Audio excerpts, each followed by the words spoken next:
What's up, YouTube? Good morning. It's another day the Lord has made, man. We made it to Sunday. What's going on, people? How's everybody doing?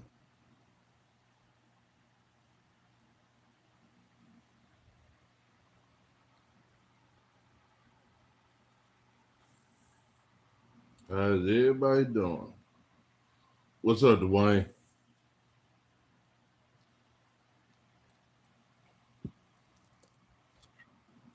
How's everybody doing?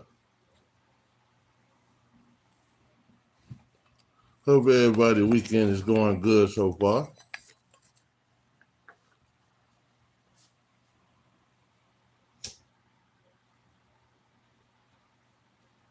It's just go over another little content for you guys. But I wanna before I do that this morning, I want to address something that I don't think people heard me.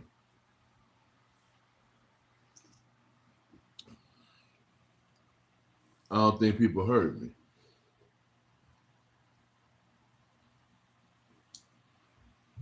So I think I have to repeat myself to get everything clear.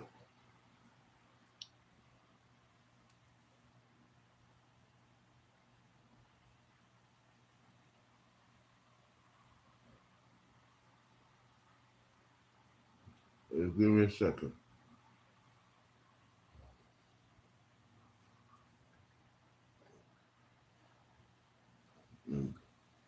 Yeah, people.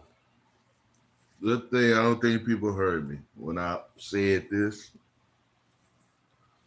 So I have to say it again. I hope I don't have to say it no more. Yeah. So people hit them like buttons. My Cash App, if you want to donate to my channel, my Cash App is in the chat. You could donate, you don't have to, but if you feel free, you can.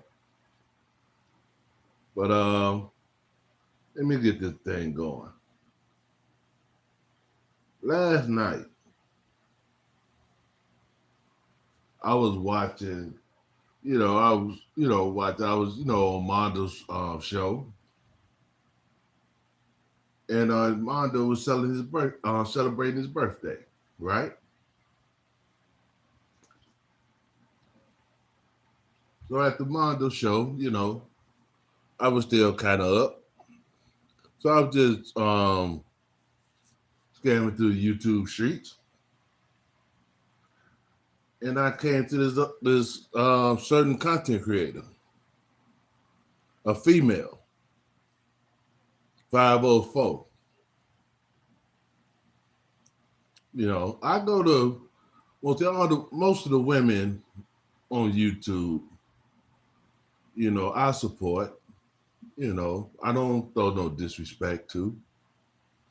Even though the guys that show I be on don't get along with certain individual, but it don't stop me from going and check them out. It was the same way with TJ. It is, even though they was going there with TJ, it didn't stop me from going there and check them out. But I happened to stop at this certain person's show, and this person was talking about my man Biz and G Money. So I'm just listening. I like entertainment. YouTube is entertainment, so I like entertainment. So I watched it. Then this woman had the nerve to talk about me. Why she do that, y'all?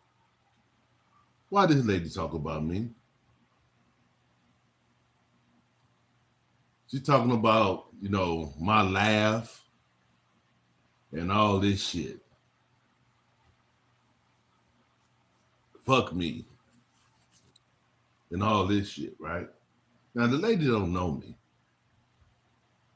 You know, I went to Moonlight panel, showed her respect. She even came over here once or twice. Soulfly, I go give her respect. I don't disrespect them, even though they don't get along with Biz and D Money.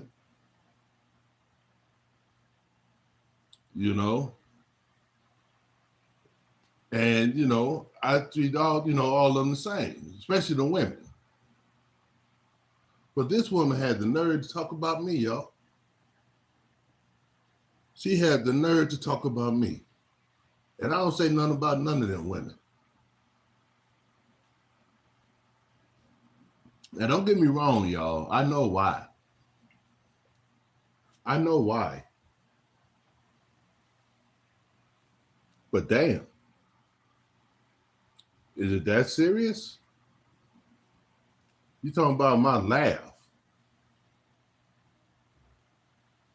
Well, when you talk, it sounds like you sucked on the helium. Then once you sucked on the helium, you start talking. That's how your voice sounds.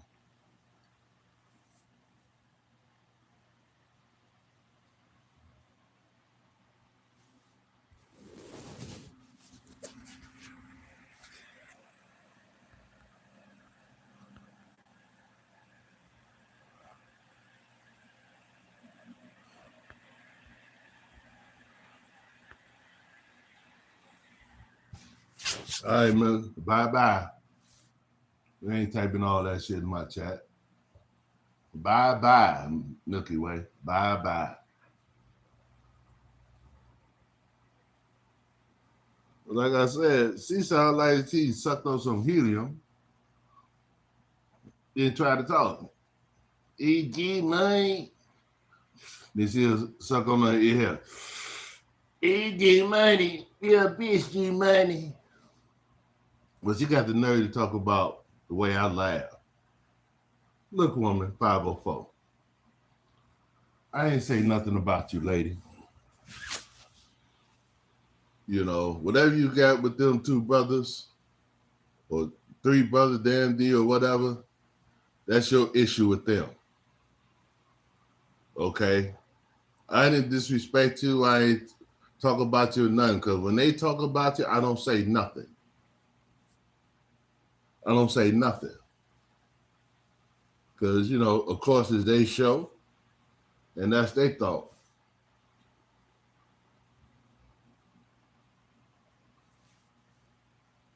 Yeah, Dwayne, that's why I say right now, I'll make you a moderator, Dwayne. I'll make you a moderator, Dwayne. You're going to be my first moderator, because you're always here.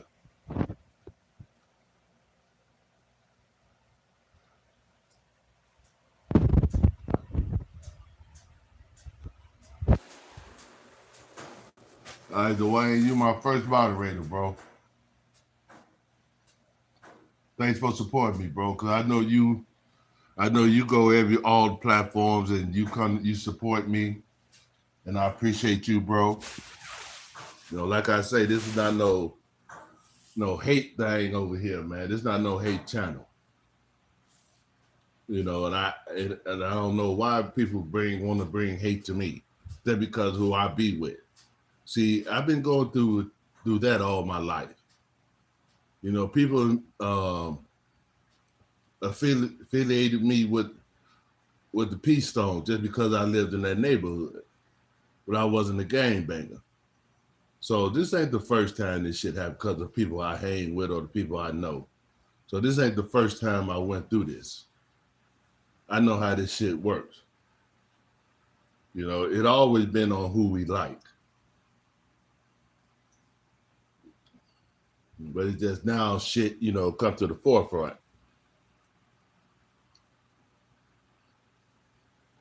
Ain't no problem, Dwayne. So 504, keep my name out your mouth. Keep your fight between you you and Biz and G Money. Don't fault me because I'll be on their show and all that stuff. Don't fault me for that. Because I never disrespect you. I never called you out your name. And right now, I'm still not going to call you out your name. But I'll let you know I saw you and I heard you. And it was foul. But I ain't going to cry about it.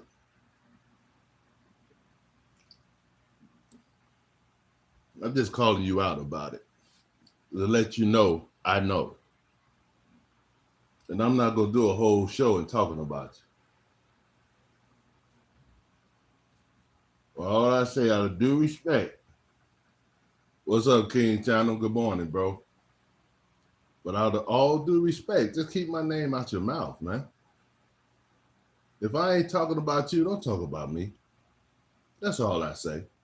If I don't say nothing about you, don't say nothing about me, and we'll be cool. That's why when you said what you said, I typed in your chat and said, damn, I don't even talk about you. But it's cool. Have a good show. I still didn't disrespect you, even though you talked about me. But I'll let you know I heard you, what you had said.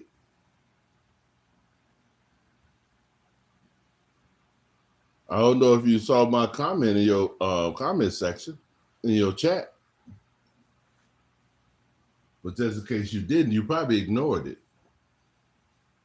But I'm just letting you know that I saw it and I heard it. So once again, I hope I don't have to say it again. If I don't talk about you, don't talk about me. If I show respect to you, show respect back to me. That's all I ask. Because this is entertainment. I keep telling you guys. For me, this is entertainment. I'm not here to make a living. I already made my living. I don't need YouTube to make a living. I'm using YouTube to bring out informative information. To speak my truth. That's what I do on my channel. I don't go around just disrespecting people unless they disrespect me. Then plus on my channel, I don't necessarily talk about them. Because I try to keep my channel positive. But after I saw what I saw last night, I felt I had to comment on it. I wasn't gonna wait till the takeover. Because I might not be on the takeover this morning. I might not get a chance to express myself. So I got my own channel, so I express myself on my own channel.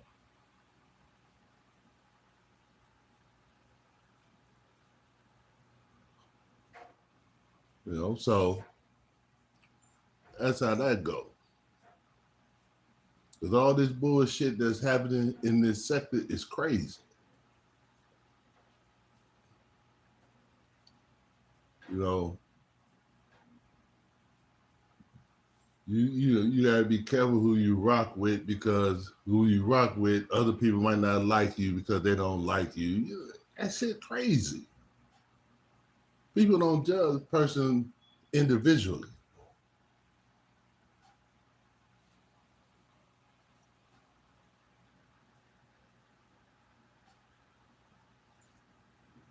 And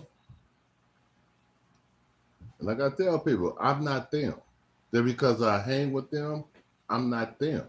They their own individual. They their own man. I'm my own man.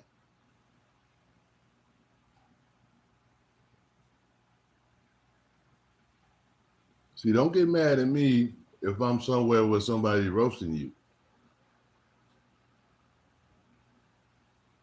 They roasting you.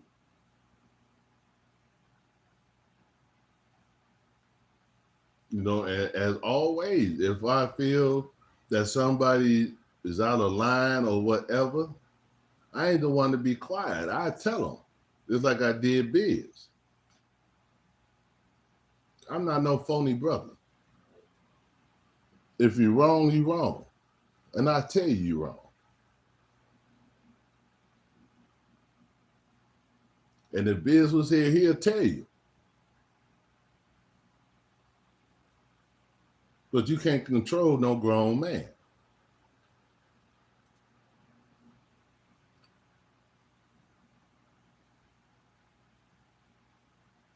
And what irritates me too about this is that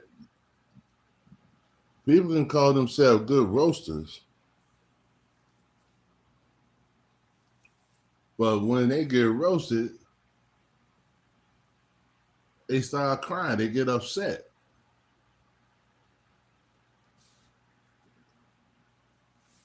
You know? Like you guys know on my page, I get shout out to all the content creators, the male wives, because I don't watch too many of the females. I'll watch them, I support them, I'll watch them, but I don't watch them like I do most of the male content creators. I'm not being biased, but you know, I just mostly watch the male content creators. But I still support some of the women content creators.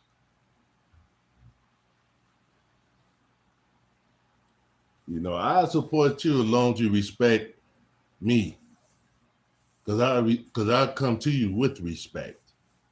So I expect respect that in return. Then if you don't give me no respect, then that'd be a different story.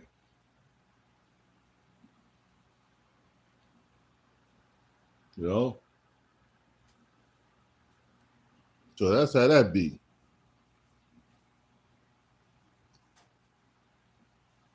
You know, so that's all I'm saying. You know, 504, just keep my name out your mouth.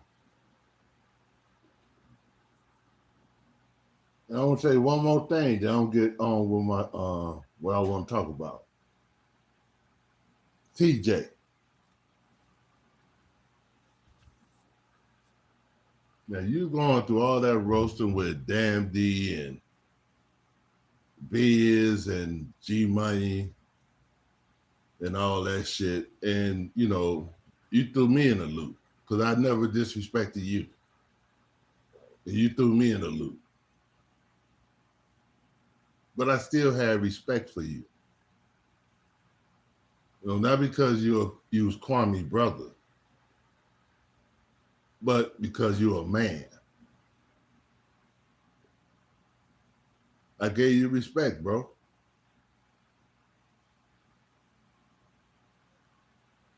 You know, I used to hit your brother panel, especially when you talk educational stuff. I used to hit your brother panel all the time, but no problem. Now it got to the point, you know, because he's so tired of this bullshit that's going on in his sector. He don't want it around him. But I know you had went to your brother crying. Because that's why when you do a live, you always erase your video. Because you don't want to see the people the truth of what you doing. But you want to tell everybody what they doing. See, that's a coward. Stand up for what you're saying. Stand up for what you're saying. You're a man. As they say, say what you say with your chest out. Don't hide the shit. You know, you will say something on your video, then to keep where your part is played in the game, you want to erase it so nobody see it, so people can just see your talking points. That ain't cool. That ain't cool. But like I said, because all this fuck shit going on, maybe was talking about something good yesterday, some educational shit. And I felt that I was good, to hit the panel and discuss it with 3 other men. But because of the bullshit and probably what you did, you crying, he wouldn't even let me on the panel because he didn't want to start no war because of you. Now, how did I get involved in that war? How did my name get mentioned in that war? Because he been knew, I'm talking about Kwame, been knew that I'd be on the takeover panel. So somehow I had to get thrown in that shit. Because you talk about me too, TJ.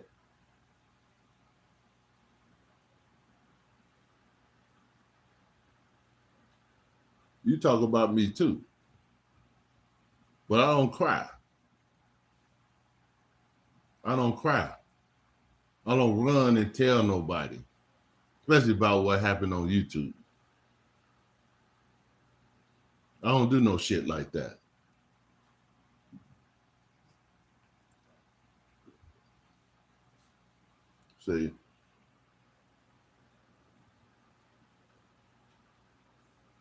See, me personally, I know about the family thing. I understand the family thing, the family tightness, because I'm like that with my family.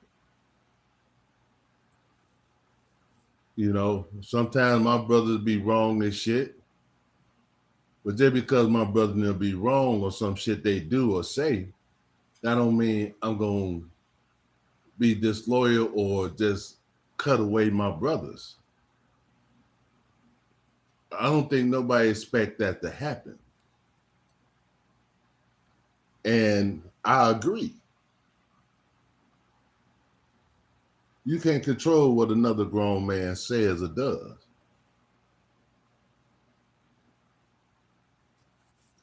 Because that grown man gonna do what he want to do anyway. What's up, G Chill? A grown man gonna do what he want to do anyway. So you can't control a grown man or what they say or what they do. You can tell them that it's wrong, but that don't mean they're gonna stop. So I understand that part.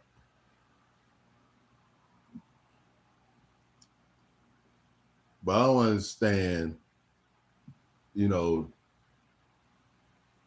crybabiness, the division. It's crazy to me. We on the internet. People are free to go wherever they want to go.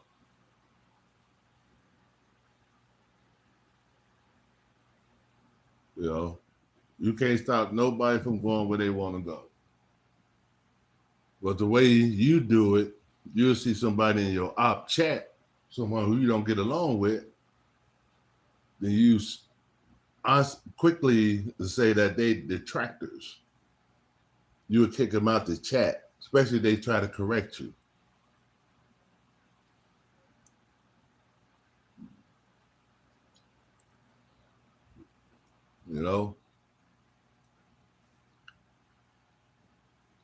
That's what you do.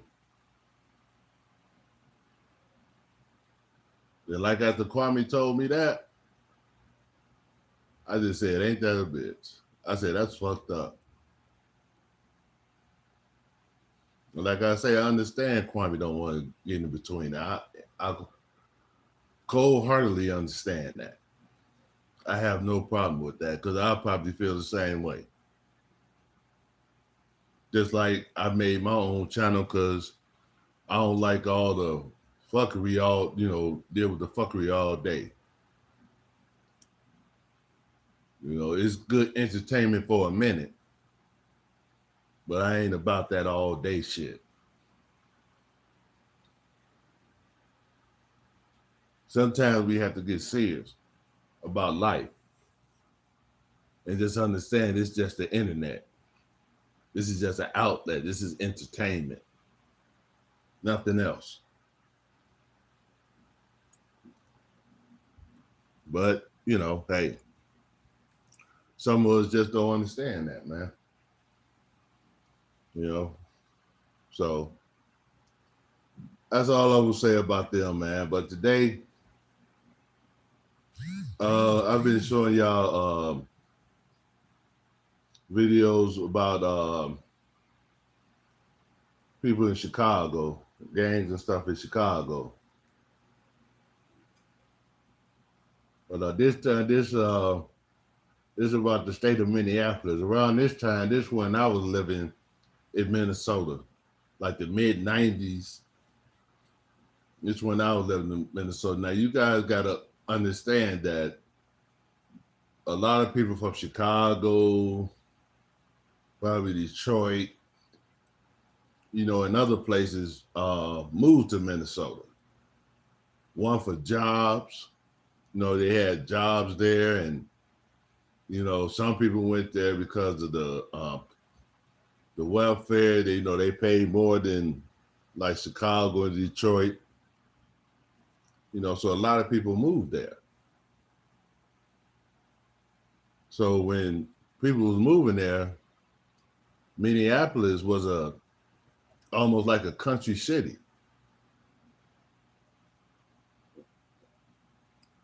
The police wasn't ready for what was yet to come. Just like I showed you, I played the film yesterday. How excuse me, y'all. I played the video yesterday.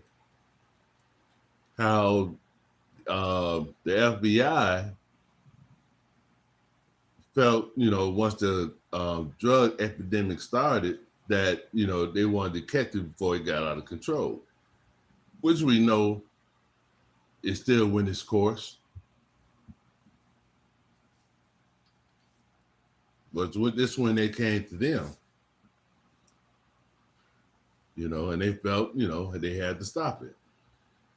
So this is about one of the kingpins in Minneapolis, and I think it started like 1995. Like I say, that's around the time I was in Minnesota. I was living in Minnesota. I ain't live in Minneapolis.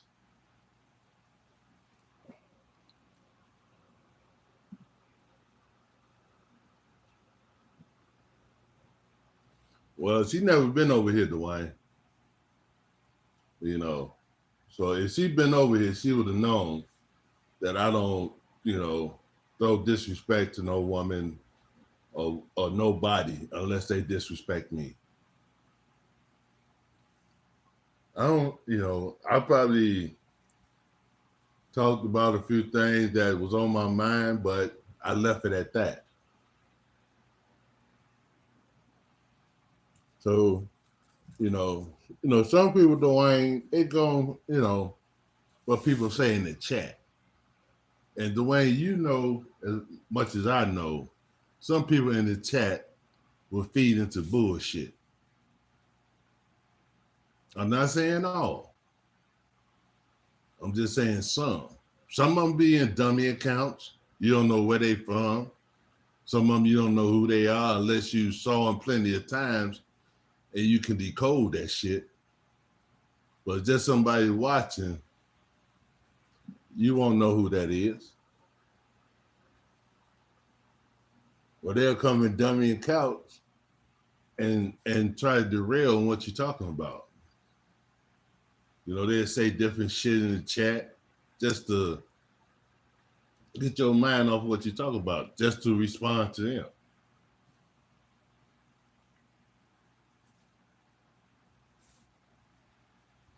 So,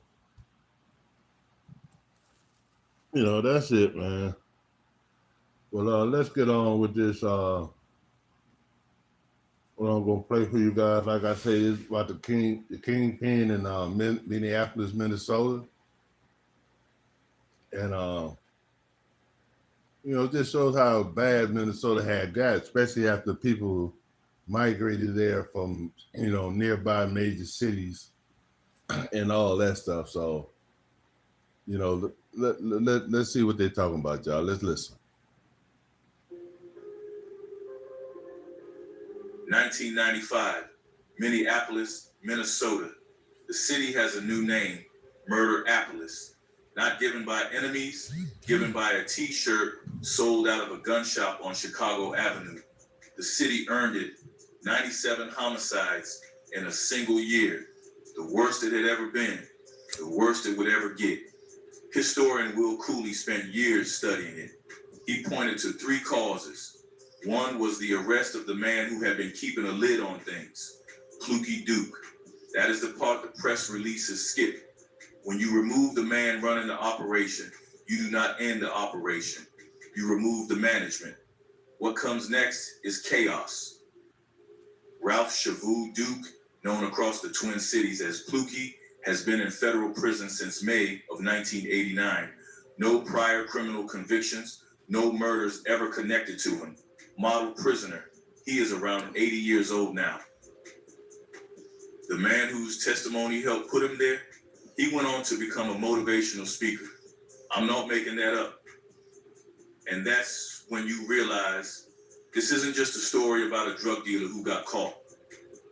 This is a story about a trap that took 20 years to close, a trap that needed a lying informant to finally snap shut, a trap that left the city worse off than before. And the wild part, that trap was already being built long before Ralph Duke ever touched a gram of cocaine. St. Paul built the trap before Duke ever showed up to walk into it. There was a neighborhood called Rondo, the spine of Black St. Paul for most of the 20th century. Churches, businesses, homeowners, newspapers, baseball. A self-contained world built by people told they could not exist anywhere else in the city. Not by choice, by design. Then the government decided to build a highway, Interstate 94, 1956 to 1968. The route did not go around Rondo, it went through it. More than 600 Black families lost their homes. Decades of community life demolished and replaced with an overpass. They did not rebuild. They knocked it down and moved on. That is not neglect. That is a policy decision. Into this economic wreckage, into a neighborhood the government built and walked away from, a kid comes up.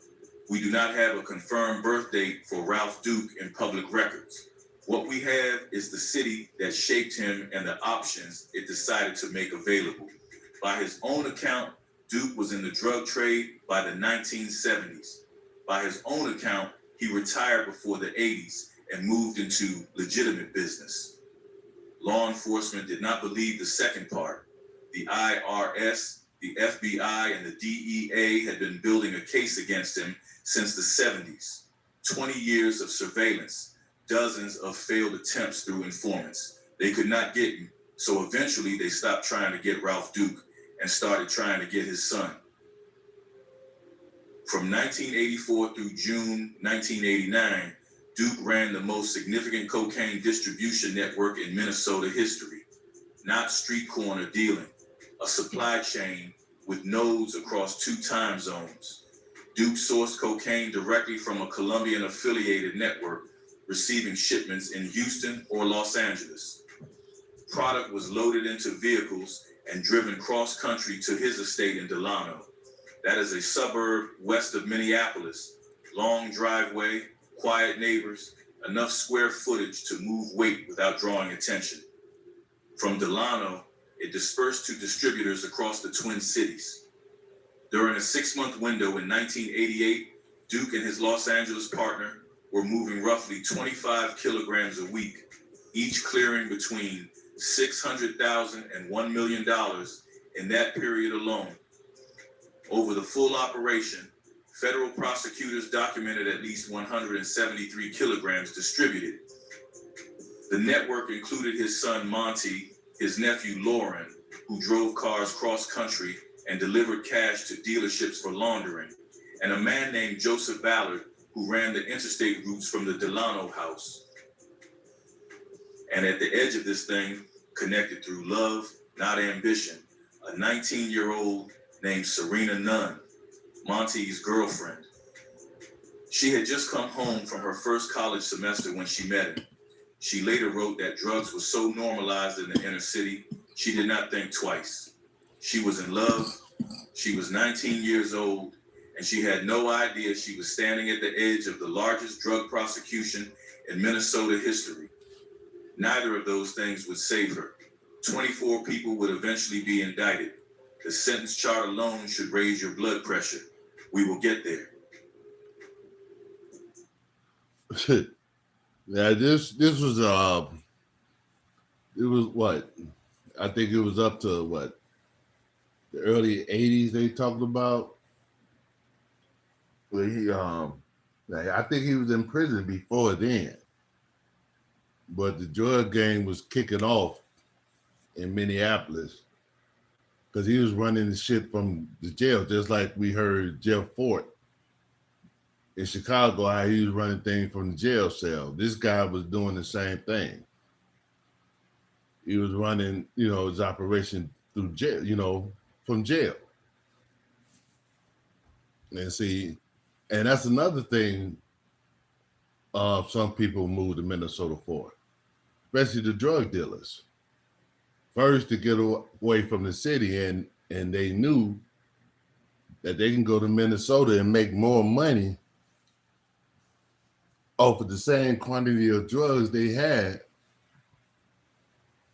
in Minnesota than they can do in whatever city they came from. Because in Minnesota at the time, you can sell less for more. It's like I could use the marijuana aspect. You might can get a 3.5.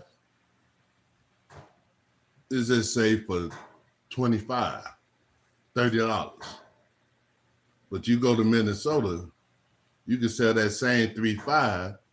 You can add $15 to $20 to that. Because up there it was, it wasn't plentiful like that. It wasn't like in a major city where you can go to different blocks or where different neighborhoods or nothing like that. So you had to keep in competition. You got to keep up with competition with price wise. So if you move to Minnesota though, it's not as plentiful. Well, at the time it wasn't as plentiful. So you can raise your prices, on your shit. Because people would buy it. So that's how that was in Minnesota. Let's continue. 1989, spring. Yeah, this is from the Hood Archives. Salute to them.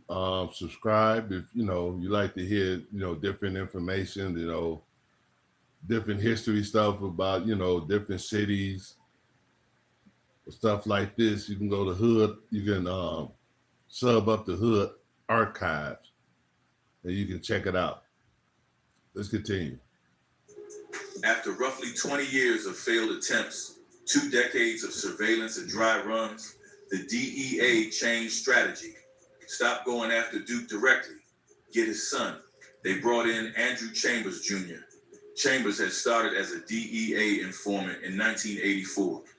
Former Marine, no college degree, walked into the DEA's St. Louis office wanting to fight drugs. They made him a freelance confidential informant. Over 16 years, he worked undercover in 31 cities, nearly 300 cases, 445 arrests, 1.5 tons of narcotics seized.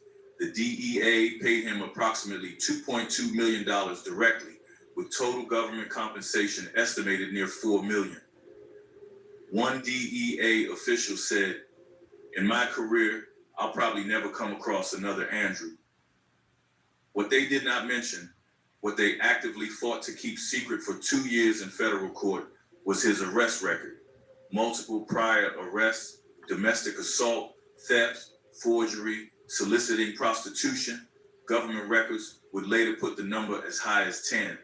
at trial. See, that's what they do. They don't get no regular Joe Schmo to be informant. They get them guys who maybe got arrested, got criminal records, and most of them guys who got some of them guys who have criminal records, they don't want to pay the consequences of the crime they do. They don't want to be behind bars. So the police will come at them and say, hey, you know, we'll give you this and that and that. We want you to work for us. And a lot of people and a lot of criminals go for it because they scared to go to jail. They ain't scared to do the crime, but they scared to go to jail. So they turn to what they call in the streets tricks. You know, snitches. You know, and you see some of them get paid. This dude got paid millions of dollars just to be an informant for the police. Now think about it. If you're a criminal and the police tell you, hey, you don't have to do no jail time, but we want you to go undercover for us. We'll give you this much of money for doing it. Would you do it?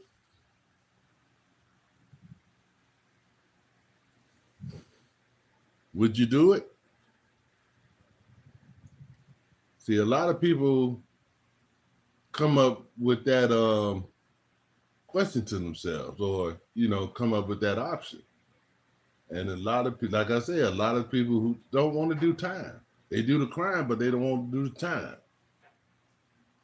They become snitches for the police. Because if you look at it, the police got to find a snitch because that's the only way they can solve their crime, get the evidence that they need. They just can't investigate just themselves, you know, don't have nobody on the inside or whatever to get the evidence that they need, you know. So they have to get them a snitch. They have to get them somebody on the inside. See, the police, the FBI, they always did us like that. I'm talking about people, black people. They always done us like this. The FBI, the police always put someone that's probably an ex-criminal or, you know, someone who they can squeeze or have something on. And they make them become a snitch. And they snitch. They tell. That's how the police get most of their evidence. Because without a snitch, a lot more crimes wouldn't be solved. So they have to have somebody on the inside. And them the people they pick. The one who they got shit over. Let's continue. Trial after trial, Chambers testified under oath that he had never been arrested, never been convicted, did not use drugs, did not even drink. The prosecutor in the Duke case said exactly this in opening statement to the jury. All of it was false, but we are getting ahead. May 10th, 1989, Chambers meets Monty Nunn at a gas station. Monty gets in a car already wired with a hidden recorder. They drive for 2 hours, discussing 20 kilograms at 14,000 per kilo. Hey, two men in a truck? What? Yeah, that's crazy. See, that's how they do it. Commercial came on, y'all. But that's how they do it. That's how they do it. Get that paid informant. Get them, you know, wiretapping or whatever they get the evidence. They have them set it up or they set it up for them to walk through. They tell them what to do. And that's how they mostly get people. But like I say, they can't do it without that paid informant.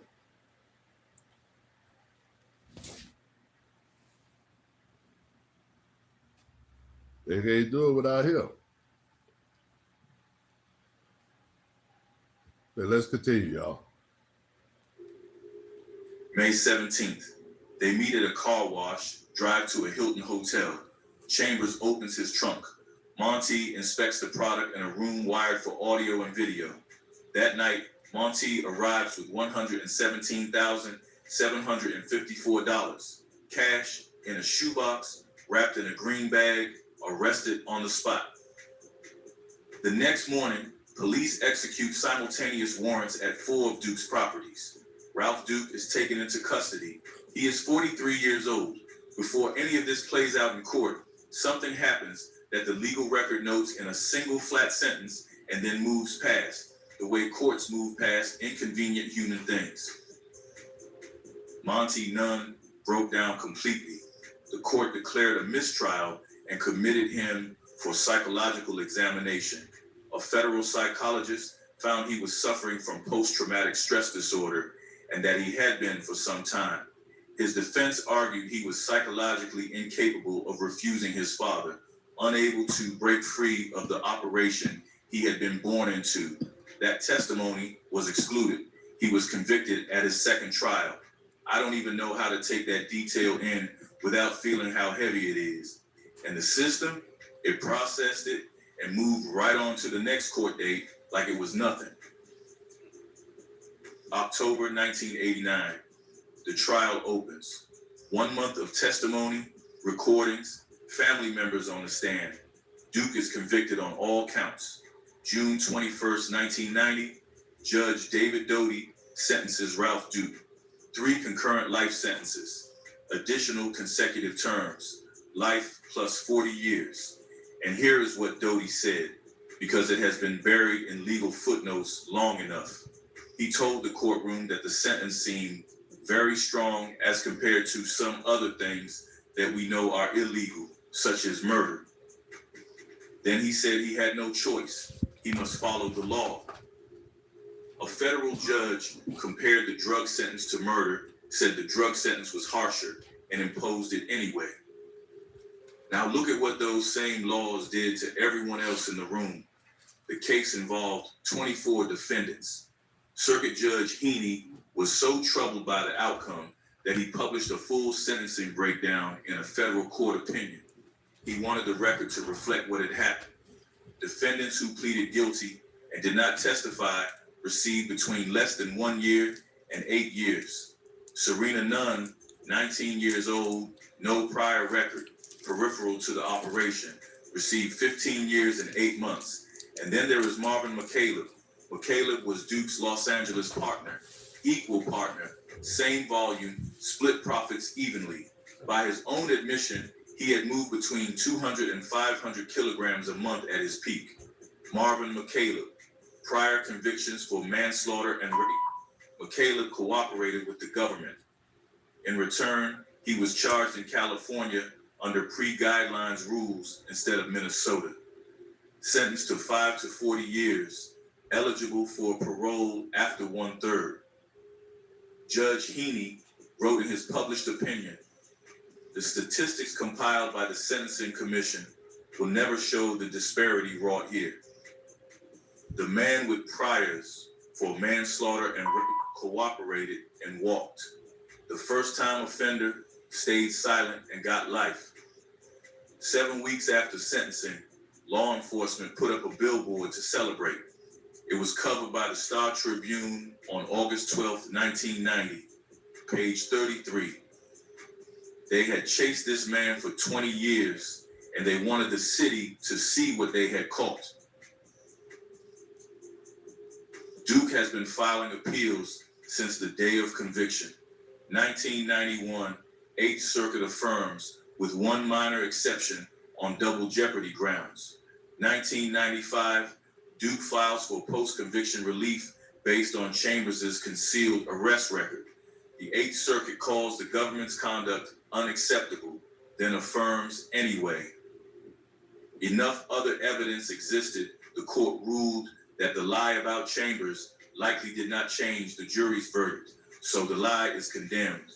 The conviction holds. In 2000, the full scope of Chambers' deception finally goes public. The St. Louis Post-Dispatch obtains the DEA's internal investigation report. It confirms Chambers repeatedly lied in court, inflated his background, falsely claimed to pay taxes on government income. The DEA had fought 2 years in court to keep those records sealed. Nobody was disciplined. The DEA said it was a failure of policy, not personnel. You see that? The DEA, even themselves, broke the law. They had that boy go on the stand and lie.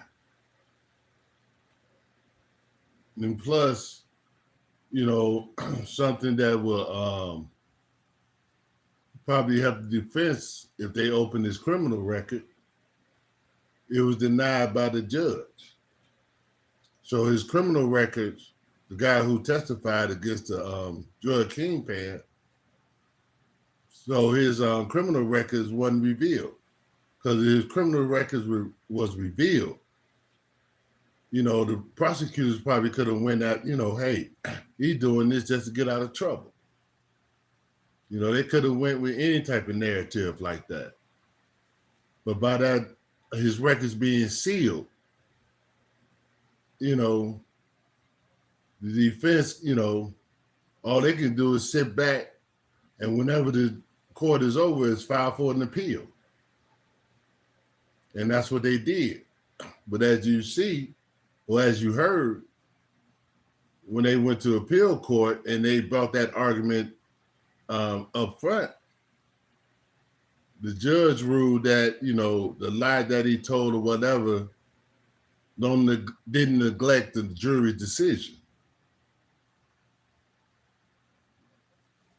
So, you know, so his conviction stood.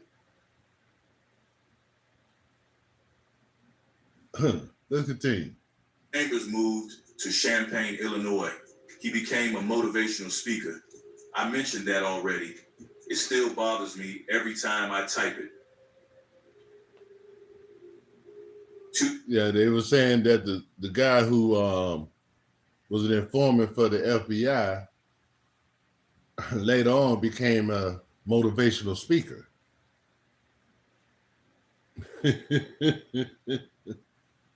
What kind of motivation can he give to people?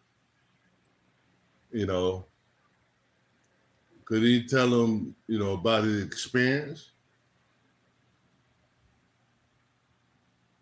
You know, because as we heard, he had a criminal record.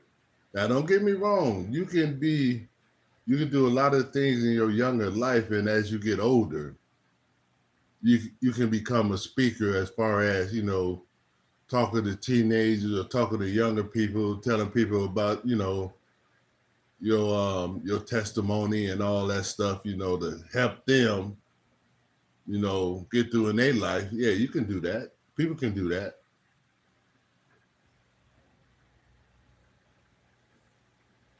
But, you know, it just, you know, I just want to know what his speech be on. What did he be talking about? Just a curiosity. 2016, a retroactive guideline amendment reduces Duke's drug sentence. For a moment, he has technically served it with good time credit. It does not last. The vacated firearms counts trigger a full resentencing. February 2018, Duke, age 72, stands before Judge Doty. Same judge, same courtroom. 28 years later, Doty sentences him to life again.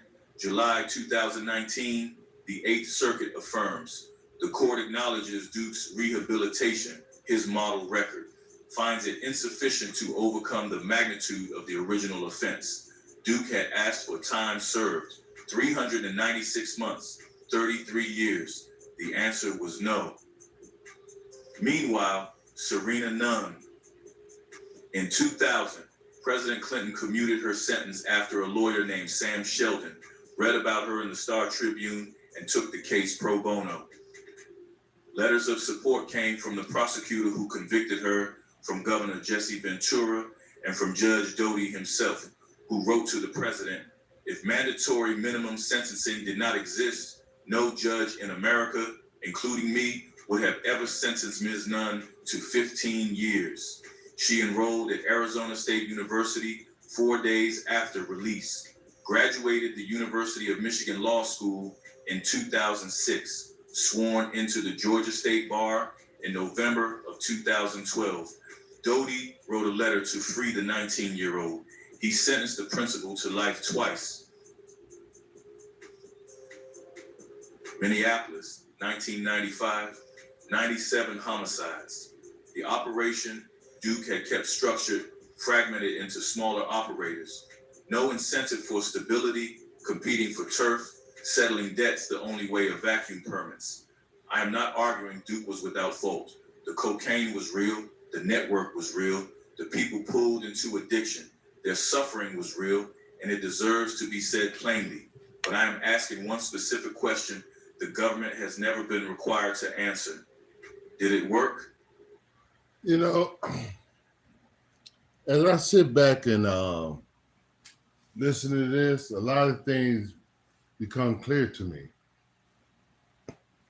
Because I was wondering how, I could just speak for one from Chicago. How can some of the drug dealers from Chicago just move up to Minneapolis free willy-nilly and sell drugs?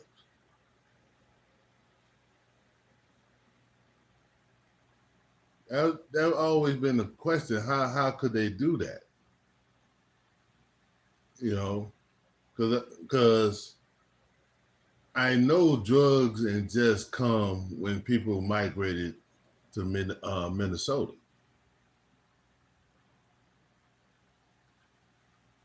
I know that's the case. So how was a drug dealer from another city able just to go up and just plant themselves and sell their drugs without any resistance?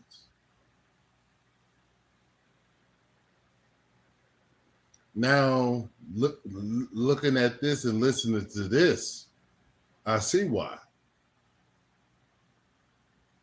Because the main guy who was running the drug trade there in Minneapolis, his organization was dismantled by the FBI. So it was free fall. You know, you come stake your place. Come stake, you know, claim your turf.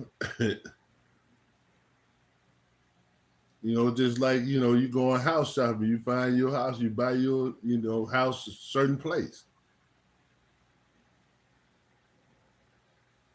So now I see why it was so easy for them drug guys to just to go up to Minnesota and sell their drugs without resistance. Now, don't get me wrong, some of them had, you know, once it all got established, you know, you had them, you know, looking like a major city, because as you heard earlier, in 1995, they had 97 homicides. 97. Man, Chicago wish they did just have 97 homicides in a year. We damn near had 97 homicides in the summer in a 3-month span.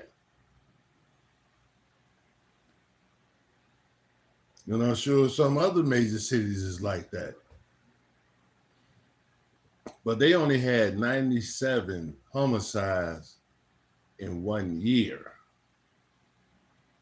And that was mind-boggling to them, 97. So that shows you how much crime they had up there. Until later. That's crazy work, man. The man who ran the operation got life. His equal partner, more violent, more product, by his own admission, cooperated and walked. The informant lied under oath, earned $4 million in government money, and hit the speaking circuit. The 19-year-old got 11 years and became a lawyer. The city hit its worst murder rate 6 years after the big arrest. The DEA vowed never to use Chambers again, then quietly brought him back 8 years later in 2008. Another case immediately collapsed. 3 names, no commentary required. Marvin McCaleb, prior convictions for manslaughter and rape, equal partner in the operation, cooperated, free. Serena Nunn, 19 years old, no prior record, 11 years served, commuted by a president, now a lawyer in Atlanta. Ralph Shavu Duke, no prior convictions, no murders ever connected to him, did not cooperate, still in federal prison, the longest serving defendant from his own case by a significant distance. The trap was built in the 1950s when the government tore through Rondo with a highway and called it progress, reinforced through decades of redlining and abandoned streets, sprung in a Hilton parking lot in '89 by a man the government later admitted had been lying the whole time, locked by a judge who said aloud the sentence was too harsh and imposed it anyway. Ralph Duke walked into that trap. In many ways, he was born inside it. He is still there. Nobody put up a billboard for that.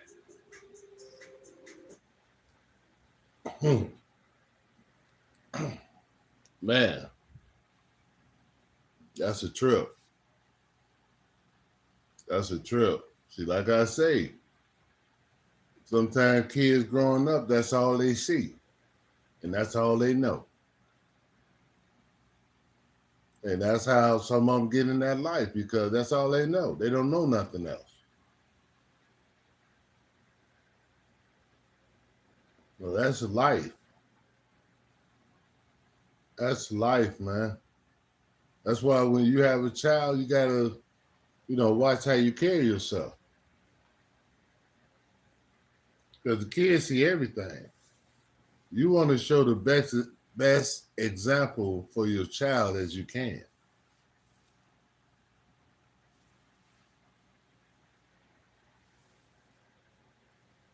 Because you as a parent, to them, you're their biggest hero. Kids look up to their parents. Kids look up to their parents like people look up to movie stars, to celebrities.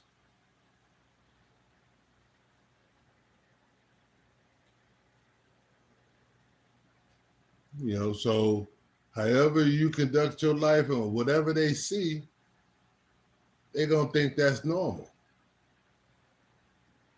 Then when they grow up, they're going to want to live the same type of life. They want to do the same type of thing. Like if you got a father who goes to work every day, come home, take care of his bills, you see that as a model. So that's how 9 times out of 10 you're going to be, because you saw your parents doing it.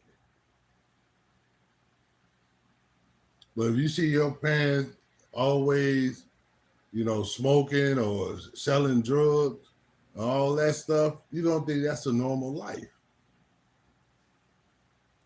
So as you get an adult, you're going to emulate that.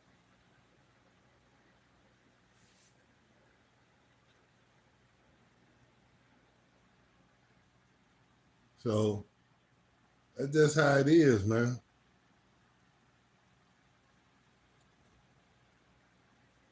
I'm trying to see there's something else.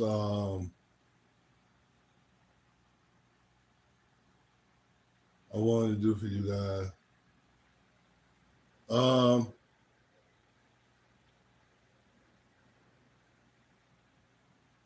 want to go back to Chicago. And I had talked about Larry Hoover and Jeff Fort.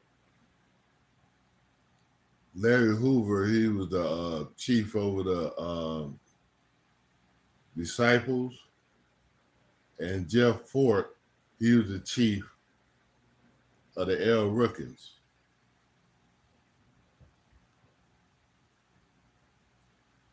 And it's a I'm gonna do that. I think it's gonna be very interesting. Then after that, say a little comments or whatever. Then don't drop them, Dwayne. Let them stay in there tight, man.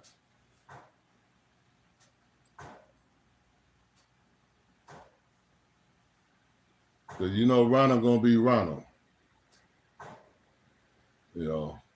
Ronald being Ronald don't bother me.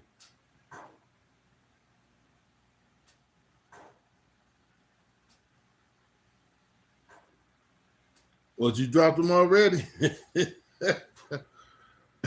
Don't drop Ronald, man. Bring Ronald back. Bring Ronald back, man.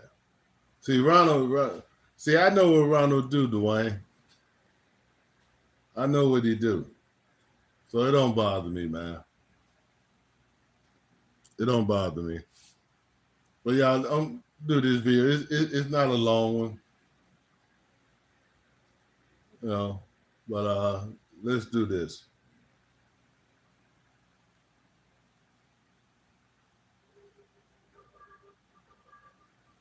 Two boys, both born in Mississippi, both black, both poor, both headed to the same city, the same South Side, the same streets, on a collision course that would divide Chicago for the next half century. Jeff Fort, born February 20th, 1947, in Aberdeen, Mississippi. Larry Hoover, born November 30th, 1950, in Jackson, Mississippi. Fort's family lands in the Woodlawn neighborhood in 1955. Hoover's family rolls into Englewood when the boy is barely 4 years old. Neither family had much. Neither neighborhood had much either. What those streets did have was war. All right, y'all. Now let me keep it real with you for a second. I spent like 3 straight hours digging into Jeff Fort's early years, and what I found, man, it honestly surprised me. Because the story everybody thinks they know, the gangster, the terrorist, the dude locked up in Supermax for life, that story don't start where you'd expect. It starts with a kid who was so good at calming people down, settling arguments, bringing folks together, that people around him had a nickname for him. They called him Angel. Angel Jeff Fort, the same man who would later negotiate a terrorism deal with Muammar Gaddafi. They called him Angel. By the time he's 18 years old, Fort has done something almost nobody in Chicago gang history had ever managed. He took 21 separate street gangs, 21 crews who hated each other, and folded them into a single federation. He called the governing body the Main 21, 5,000 members answering to one structure on the south side of Chicago in the 1960s. That is not a street gang, that is an organization. Meanwhile, in Englewood, Larry Hoover is 13 years old when his gang's leader gets murdered. He doesn't run, he steps up. By age 15, he has grown the Supreme Gangsters to over 1,000 members, 15 years old. Then came the money. And this, personally, I think this is the most underrated part of the entire story. This is where the government handed the keys to the kingdom to a gang, smiled, and called it a poverty program. See, when the gangs was formed, they wasn't like a violent gang. Excuse me. See, excuse me, that's Swagger. It wasn't a violent gang. See, this around the Black Panthers era. So the Black Panthers were about uplifting the black community. So everybody had that mindset, because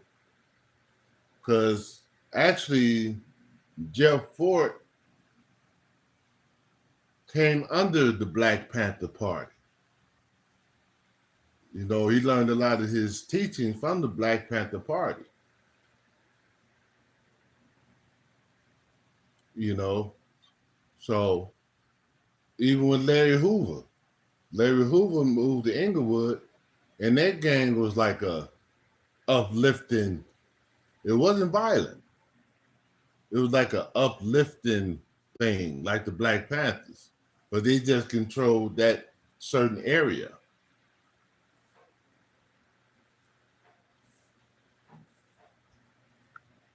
See, that's how it was back then. And it started off violent, and all that shit. It started off just like how the Black Panther Party was. Where how it lead to what it is now. Who knows? Well, we know. Well, history knows. 1967. Ford creates a nonprofit called the Grassroots Independent Voters of Illinois. He applies for a federal anti-poverty grant through the Office of Economic Opportunity. $927,000 approved. Gang members are put on the payroll as job training instructors. President Richard Nixon publicly praises the program. Ford is invited to Nixon's inauguration ball in January 1969. He doesn't go. Jeff Fort gets invited to the White House and says, "No, let that land for a second." But behind the scenes, the program is hemorrhaging money. Eugene Hairston, Ford's co-leader and assistant project director of the program, gets convicted of paying teenage gang members $1 each and some cold cuts to commit murder while running a federally funded jobs program. Senator John McClellan hauls Fort before his subcommittee. The very first question prepared for him, after all the congressional resources, all the investigators. Okay. I think I went over this. I think I went over that.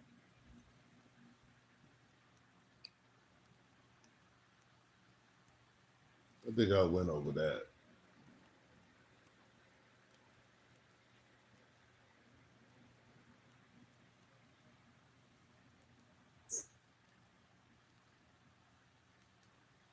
Yeah. Yeah, man. It's a crazy world, man. That drug game, man, is true. Drugs, gangs,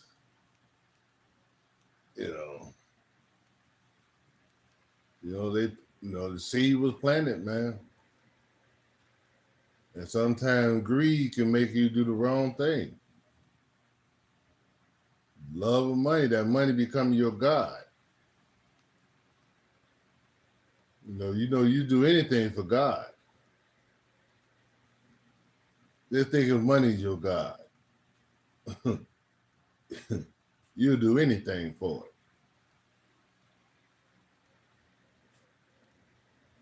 So it's crazy. It's a crazy world we live in, y'all.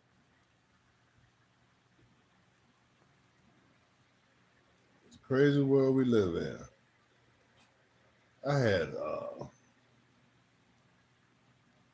I was trying to find that video that I saw. I thought I had put it up.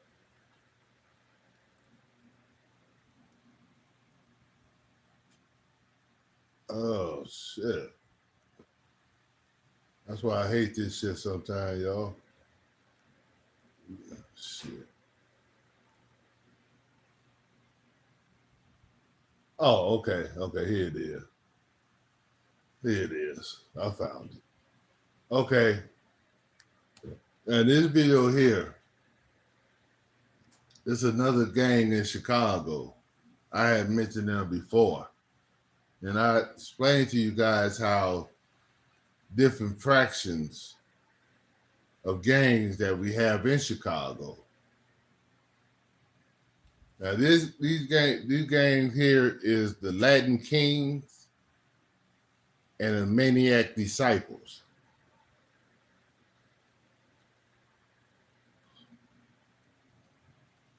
in Chicago. This is a short one. I knew I had a short one. Not that long as the other ones, but I knew I had a short one.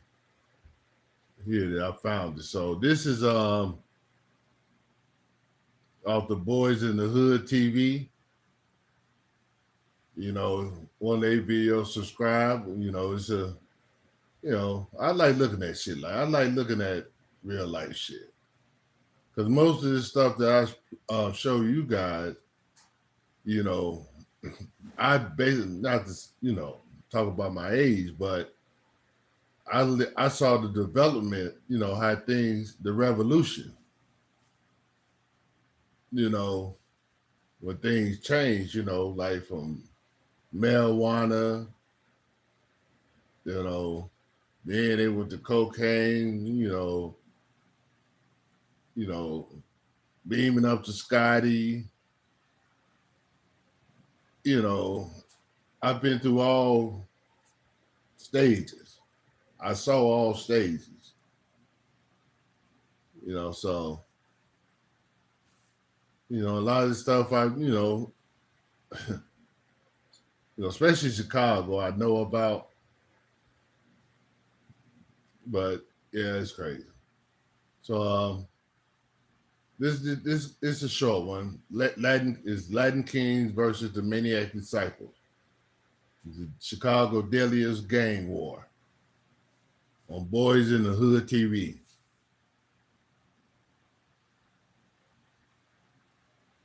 So yeah. It's a good video, y'all. Let's get it time, man. I hate this shit.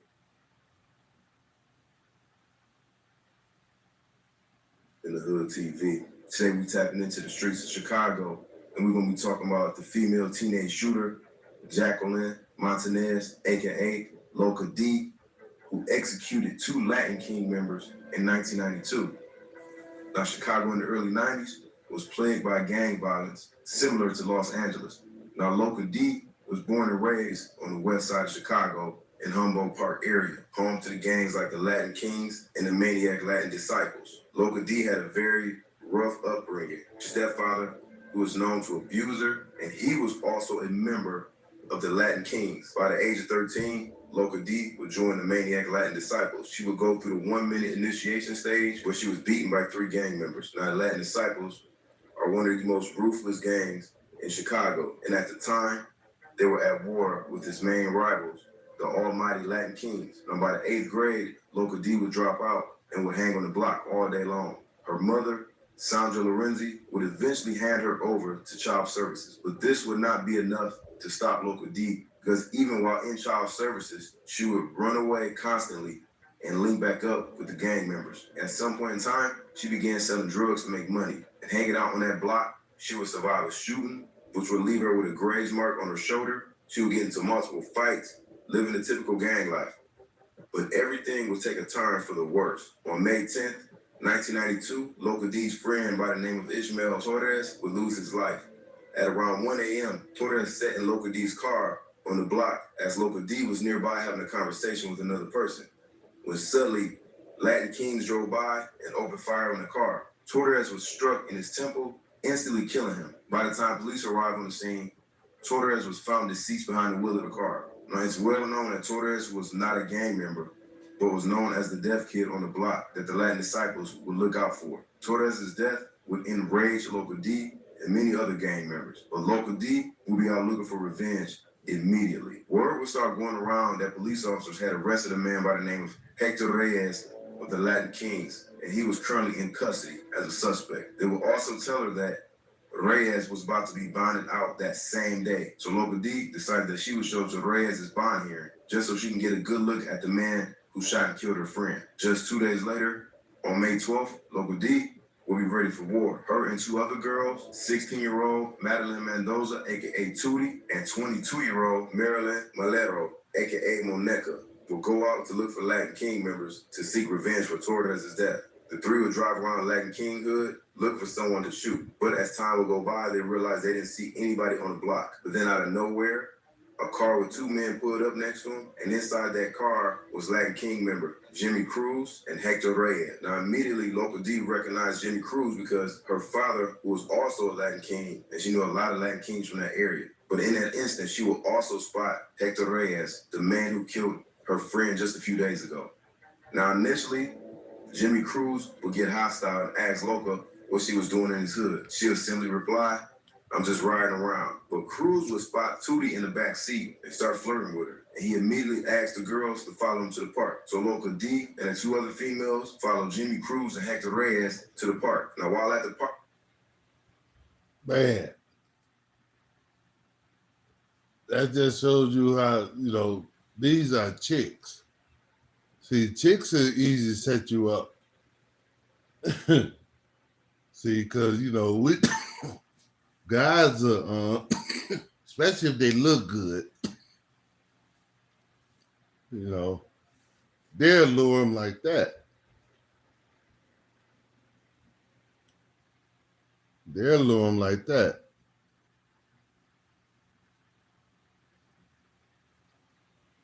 Hold on, y'all. I kind of fucked up.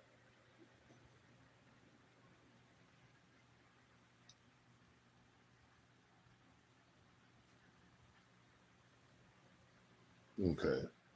Yeah, but the girl, they'll set you up, boy. And guys, they don't think nothing about it. They be thinking about trying to get some poo-poo nah. Their guards be let down. See, and that's when they,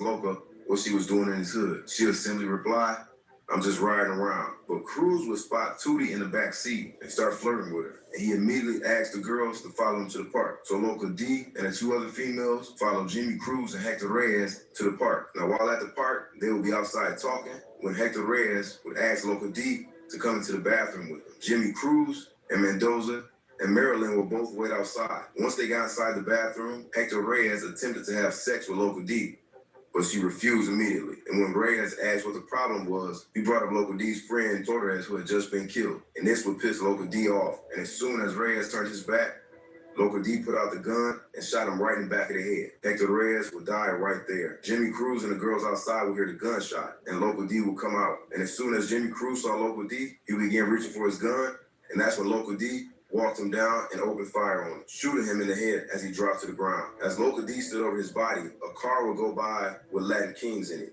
So immediately the three girls ran back to the car and headed back to the Latin Disciples hood. Once the girls arrived back to the hood, they would start bragging about the shooting that happened. And one of the women by the name of Yvette Rodriguez, who they told about the shooting, would later be arrested that same night on drug charges. And while she was in custody, Rodriguez would tell officers about the murder that she had just heard about. So that following day, on May 13th, Ishmael Torres' family was having to wait for him. And in attendance was Local D and Marilyn. Rodriguez would show up later wearing their police wire and would meet and greet everybody on the inside. The moment that Rodriguez identified Marilyn and Local D, Chicago PD would begin making their move. The moment that both girls left the funeral home and headed back to the hood, that's when Chicago PD would pull them over and arrest both of them. Now, with Local D and Marilyn in custody, Mendoza will be taken into custody just 2 days later on May 15th. While in custody, all three girls will be interviewed by veteran detectives Ernest Halverson and Reynaldo Govera. Now, during questioning, detectives failed to notify Marilyn of a right to an attorney, and they used multiple dirty tactics, which led her to giving a false confession and admitting to being one of the shooters who actually gunned down Cruz. Detectives will also use a similar tactic on Local D and Mendoza, who were both minors. Neither Local D or Mendoza had any adult present during the time of questioning, which was illegal. Now, detectives would... So y'all know what happened, right? I'll give y'all a guess. Y'all know what happened.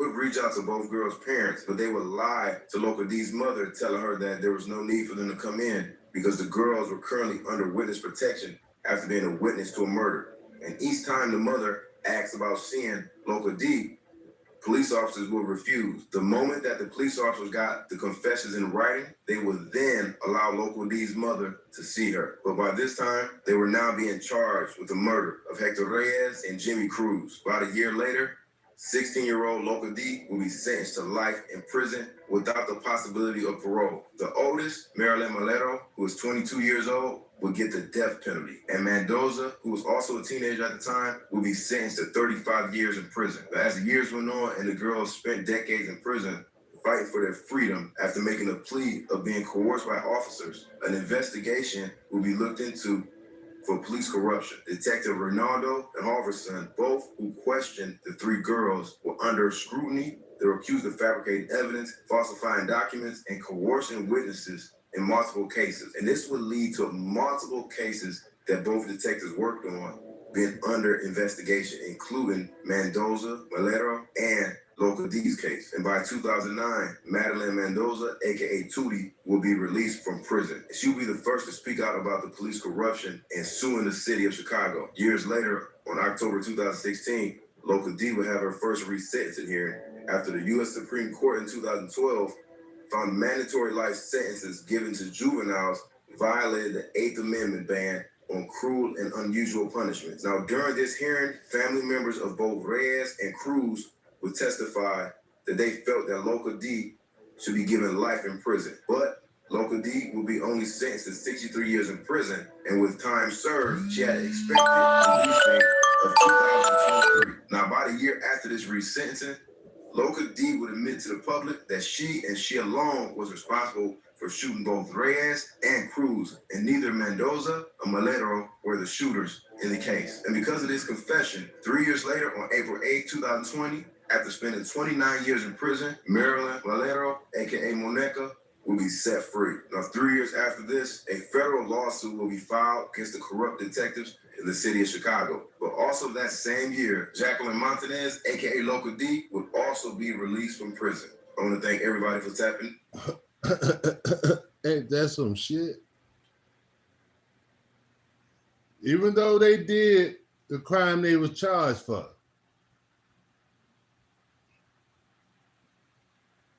You know, they was set free years later after spending time. And all the police had to do was just follow the law. See, the police fucked up when they didn't read them their rights. That was their first fuck up. Then, you know, you had two minors. If you question that minor, either a lawyer or the parents has to be there. Then by them lying to the parents, they fucked up again.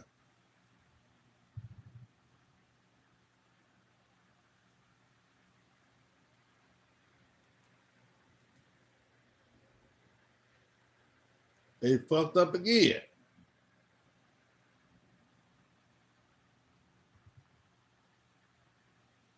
Now, because of the police corruption in Chicago,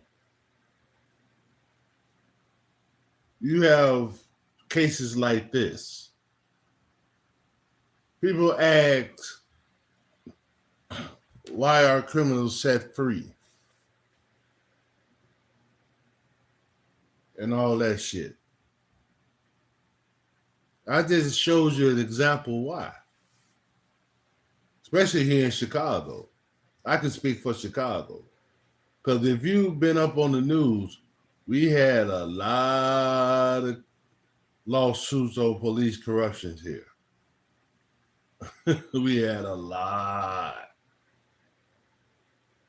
And back then, that's how they worked. They'll force you to confess. You know, they will break your civil rights. You know, they will, you know, they don't even think, they just want a case. They just want to get a case under their belt. So they'd do anything to get a confession. You know, they did a lot of guilty people like that, and they did a lot of innocent people like that, especially people of the brown community. When I say brown, I mean Black and Latin community.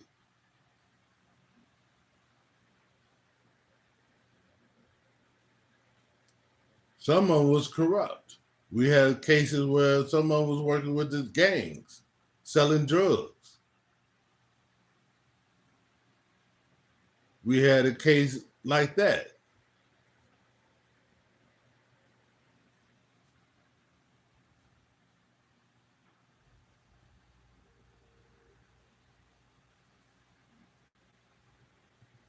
We had a lot of police corruption here in Chicago.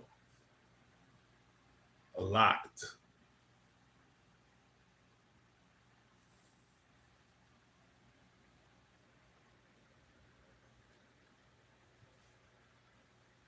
You know, it's a shame, man. You got a lot of innocent people that suffer from it. And you got some guilty people that got off because of it.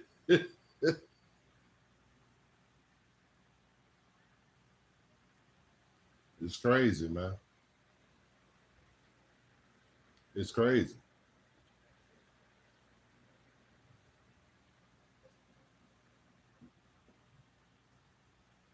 You know, and sometimes people wonder why the brown community don't trust the police, especially here in Chicago. Now, I have some police friends. I don't know how they conduct themselves on their job, but you know, but they not that tight because I knew them a long time, so I can speak on that.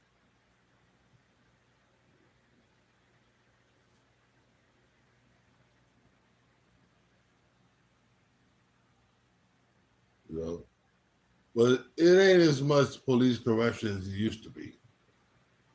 You don't hear about it. Not saying it's not going on, but you don't hear about it because they toned a lot of that shit down since them lawsuits. A lot of them old detective shit, they got jail sentence or probably some of them passed away.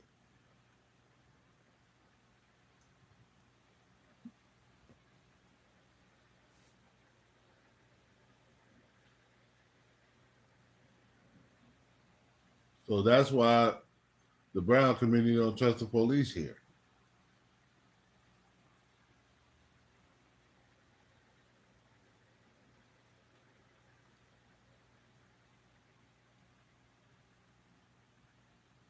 You know?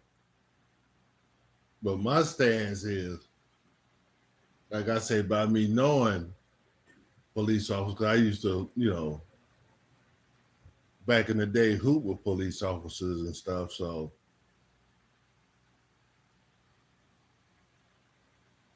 you know, some of them, you know, they just do their job and go home.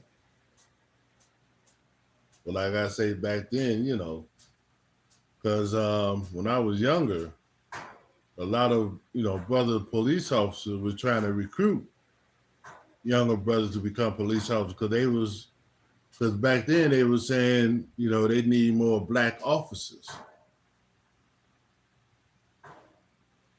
You know, we wasn't represented good in the CPD, in the police department. So they was trying to recruit young brothers. This was like in the late 80s. Like 89, 88, 89.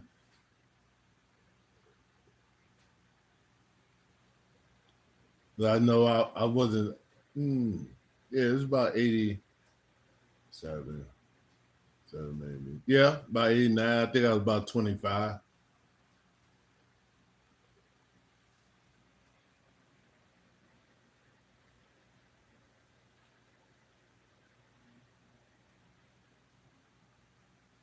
Yeah, so yeah, but I'm kind of glad I ain't take that route.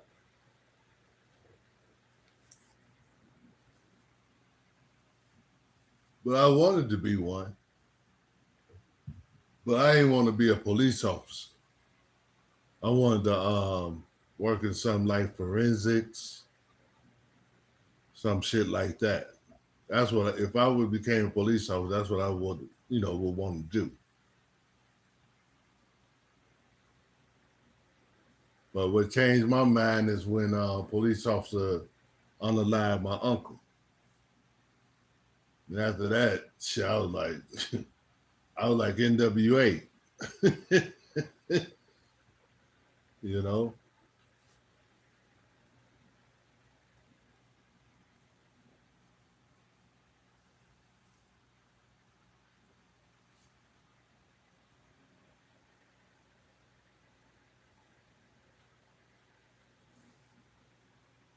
Uh, but I saw, police corruption still going on. Like Memphis just had a case, I think, was it 2 years ago? The special unit unalived this young brother. Or 2 years ago? Time go by so fast, shit. I think it was like 2 years ago when this happened in Memphis. Police corruption still going on.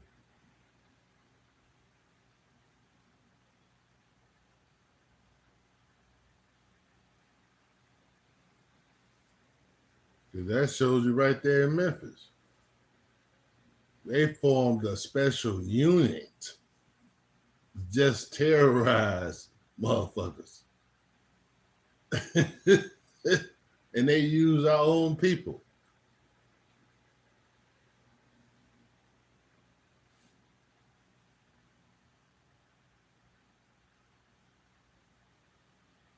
We terrorized our own people. I'm talking about officers, police officers. Now speaking of that, well, it happened here too, because the last case here, that's the guy who's like working with the gangs and shit. It was a brother too.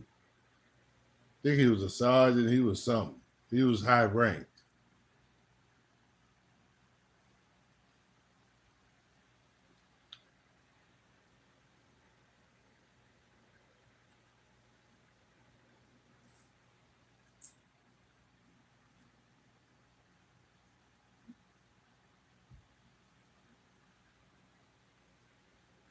So,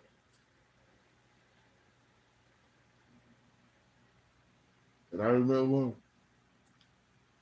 my old man always told me, because I was going to join the Army. Once I didn't go to school, I was going to join the Army.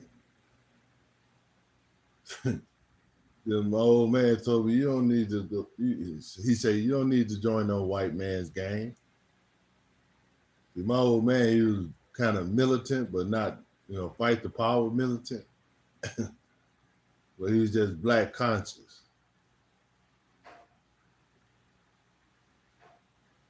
You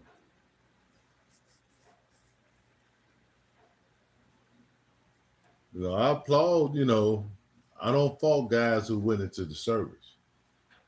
Because like I say, I got friends that went into the service. And a lot of them tell me that, some of them say it saved their life. So I can't knock that.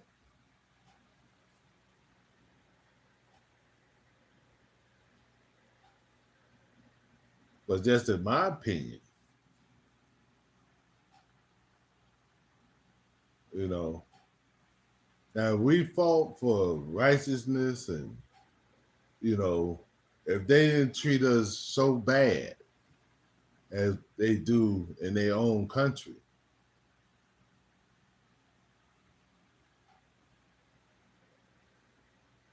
maybe people, like me probably feel worth, really fighting for, like going to war for.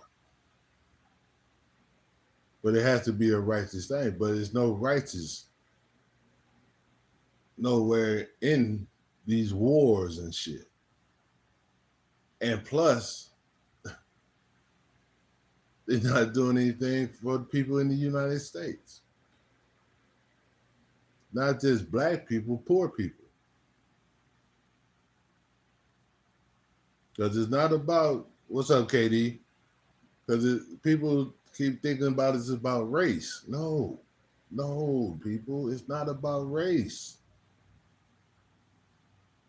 It's not about race. People, that's just something people want to cling to. That's why some of us black folks use the race card as a crutch. Because we so fixated on that race shit. It's not about race. It's not about the color of your skin.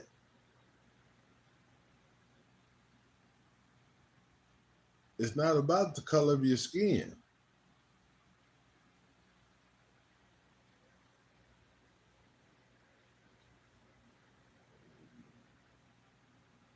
It's about your status. You're either rich or you're poor.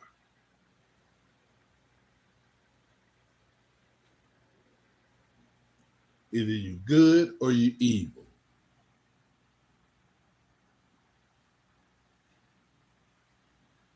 That's what it's about.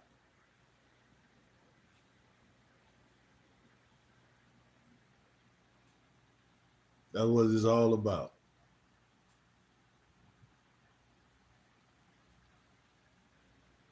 It ain't about race. People need to get off that. That race crutch slows you down.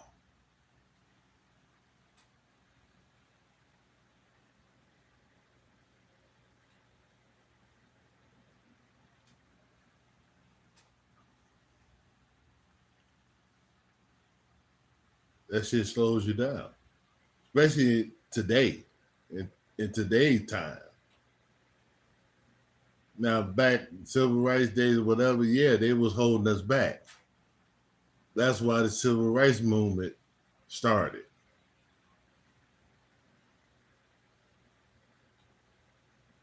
Because even before the civil rights movement started, black folks was having their own businesses.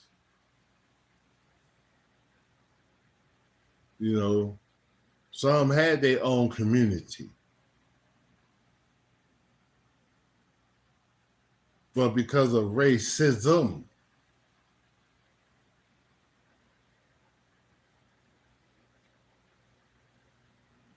it didn't last. Now you see, I didn't say because of black people, because you had a lot of good white people who didn't go along with what racist white people was doing. That's why you have a lot of white people who lost their life through the civil rights movement.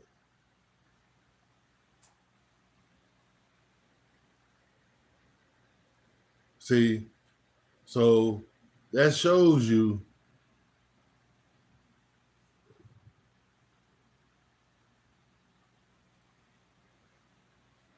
what's up, Steve?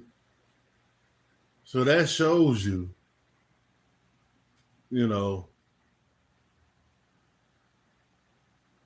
what it is. It's not about race.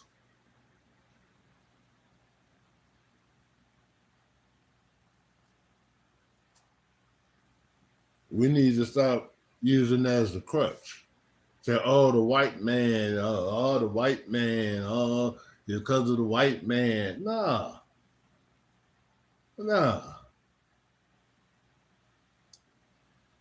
It ain't because of the white man. It's because of you. Stop blaming the white man. Resources is out there for you. You just got to go get it.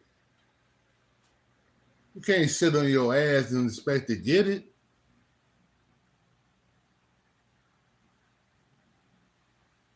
Because I tell people, I paid the price to be the boss. I paid the price to sit on my ass now and do nothing if I don't have nothing to do. I paid the price for that.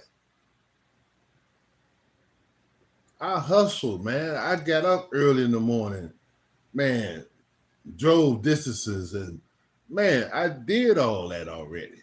I put in my dues. You can't compete yourself with me. Now you can come up and do what I did. It's not impossible. If I did it, anybody can do it. But you got to stop using that race shit as a crutch.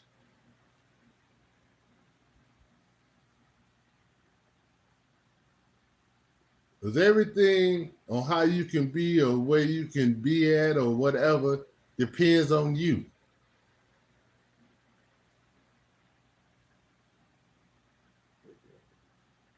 Okay, you want to do this, you want to do that. How much you want to do? How much do you want to do it? Do you want to go do what you have to do to get it? Or do you just want to sit on your ass and expect somebody to just give it to you? Which one you want to do? Because I guarantee you, one of the ways, if you choose one of them ways, you ain't going to make it. You ain't going to make it to your goal. So it's up to you.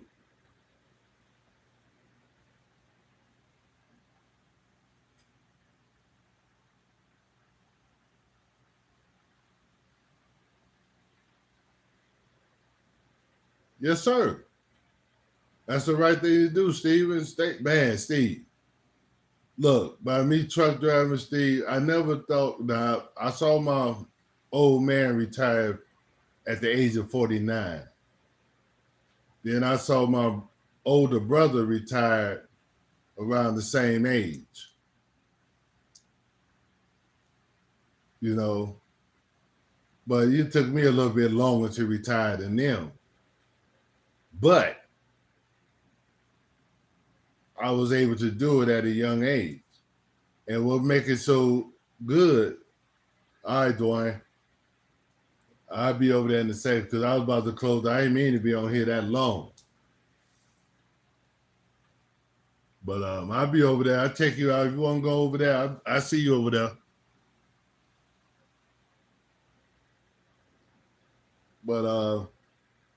But yeah, but I, you know, shit. Cause I'm tell you, when I went truck driving, my trainer gave me the best advice.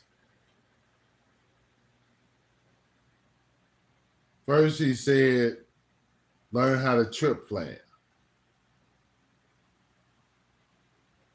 Then he said, you know, make sure you do your inspection and all that shit. Then he told me the most important thing is when you get a load, no, that's not the most important. But this is another point thing he told me. He said, when you get a load, get that load quickly off your back, then you get another and keep your wheels moving. Your wheels move, you make money. And the most important thing he told me was always remember, your life is more important than that load.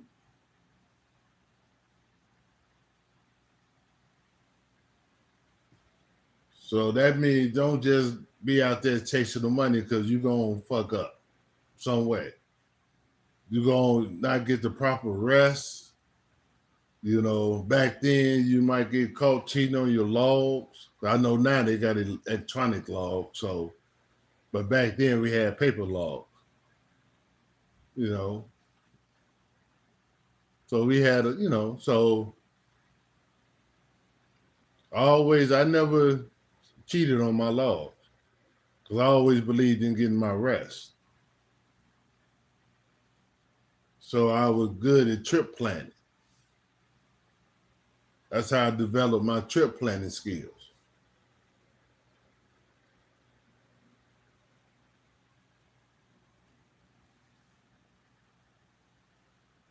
You know, so yeah. But yeah, stick to it, man.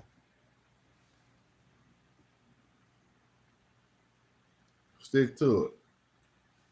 Yeah, man, you know, man, that's why I applaud young brothers who like, you know, buy property now and doing all that shit because the resources is there. We didn't have all them resources that you guys got.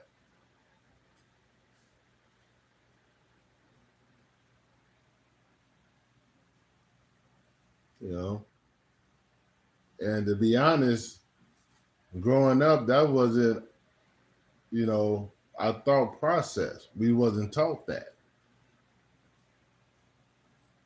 I think we was taught of, you know, get a job, take care of your family. If you got a family, you know,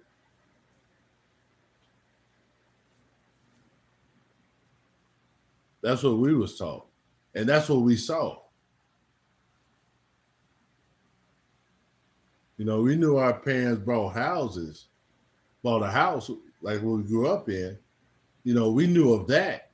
So like making money so we can buy a house. But we wasn't thinking of like buying a house and using that as income. That wasn't taught to us. So I applaud young brothers who do that now.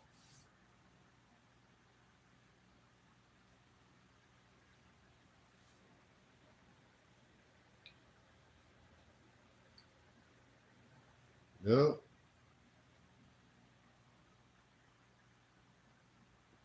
But y'all, I'm gonna get off this thing. I ain't planning on, you know, we've been on here 2 hours. I started late. I ain't planning on being on no 2 hours. I just wanted to address what I addressed at the beginning, and that's why I picked, you know, a short video. But shit, you know, sometimes when you're going, you know, you start talking about other shit, time flies. You know how it is. But I want to thank everybody for coming in, you know. Thanks to Wayne for doing your thing, man. I made you my first moderator. So I appreciate your support, my brother. Believe that.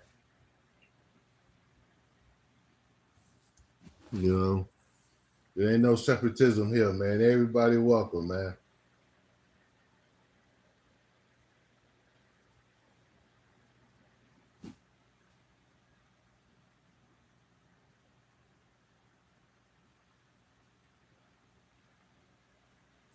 What is this? Wayne, this ain't you, man. Who is this dude, man? Got your name. Dwayne, get him out of here, man. I don't know this dude. He got your name, man. And I know that's not you because I made you a moderator. Get him out of here, man. I don't dig that. I don't like that. Man, come as you are. Don't hide yourself. Oh, you got another phone. Oh, okay. I'll put moderator on this one in too, Dwayne, just in case. I didn't know this was you. I just I saw the last letters and numbers was different. I thought it was a troll. My bad.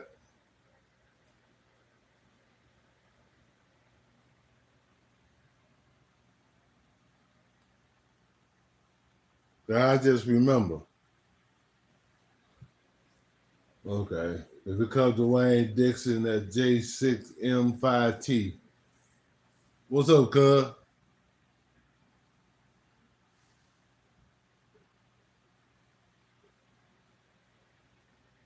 I ain't know. Yeah, cuz I've been on here a minute, man. I was about to get off. Cause I ain't planning on being on here that long. I'm trying to think what I'm doing. I might just chill today, man. I'm kind of tired. But I told my girl shit, I might not go to church today. So, we had a couple of long Sundays back to back.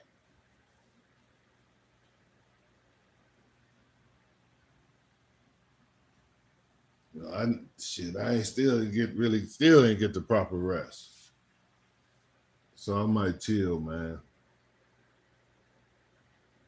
Oh, you just getting up? Damn, dude. Damn, cuz you slept kind of late, huh? You must have had a late night.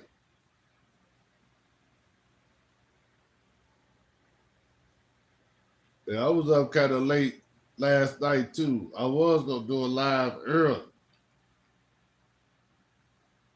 Well, not early, but late, like about 1.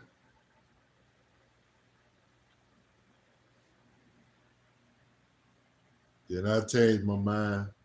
I had just set it for 4. So I called myself taking a little nap.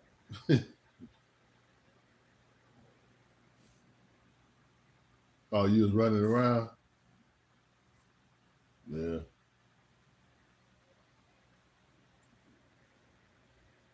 Yeah, I was at my girl house. Cause women there. So, they like to have a male presence. So they had an inspector come to the house. They trying to find out what's up with the crib. What problem they have so they can get fixed. So they had an inspector come by, so they wanted me by there. So I was by there.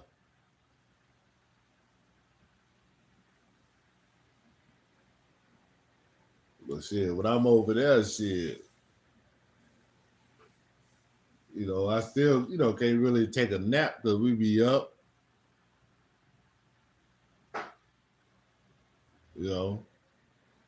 I'm probably be on YouTube or something because I got my own little spot at their crib. Their basement is my dungeon. Shit.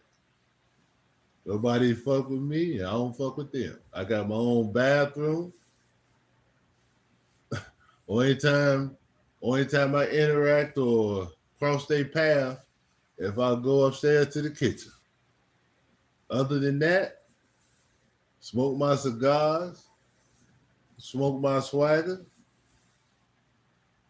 drink my lemonade, or if depends on the time of day, my coffee. It's like being at home. Then when I get tired of being over there, I go home. Well, that's life.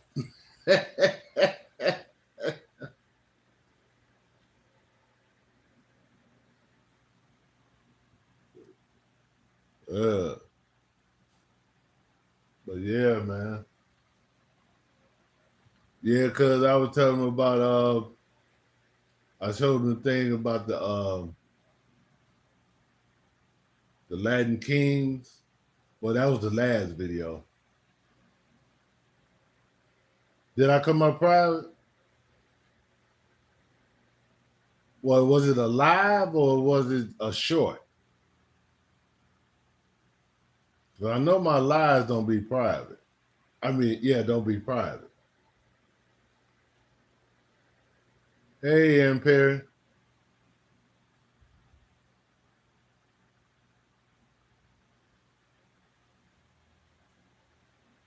Yeah, I don't know if you heard my live there, M. Perry. You probably was in the bushes. But yeah, that's some real stuff, man. Yeah, cause I was another tape I had played was about, up there in Minneapolis. You know, how the drug trade was going on up there in Minneapolis, the crime. And as I was watching the tape, and as we was listening to the tape, you know, they had a drug kingpin up there, but he was locked up. They had locked him up. He was running Minnesota like in the 60s and shit. Cause he came up for parole in 2018. I think they said he was like 72 or something. So, you know, it was a long time. Then as we was listening to it, I was thinking about it because you know, a lot of people was leaving Chicago moving to Minnesota. People and drug dealers. And I was just wondering, man, how they can go up there so free willy-nilly and just stake their claim and sell drugs. Then as I started listening to that tape, to the video, then I understood why. Because most of the people who was running the city selling drugs, that organization was broke up. The head man was locked up. So it was like, come stake your claim. Yeah. I didn't know either, cuz. I just thought guys just went up there and like per se stake their claim. Because, you know, I'm figuring, you know, people in Minnesota wasn't hip to the drug game. But in actuality, they were. It was just that the guy who was running Minneapolis, you know, as far as the drug thing,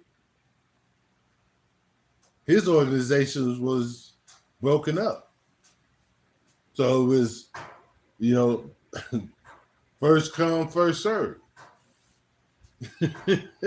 Pick your turf. It became that.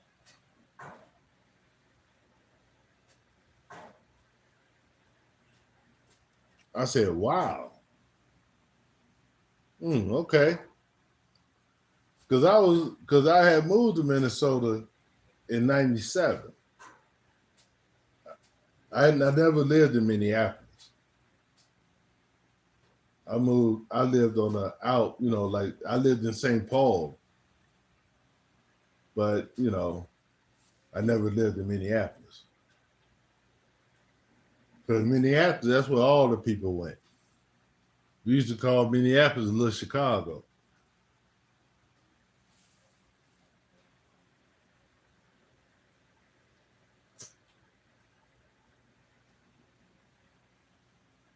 But yeah, I said, wow. That's why I say, man, you learn something new every day. And if you live during that time period, a lot of things become clearer. You see why things revolved like it did.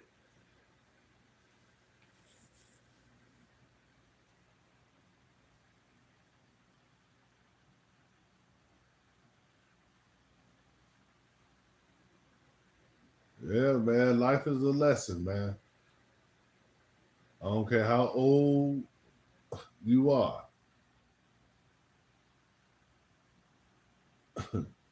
You can learn something.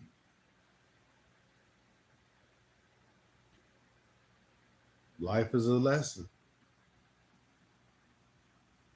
Life is a lesson. It's up to you to learn from it.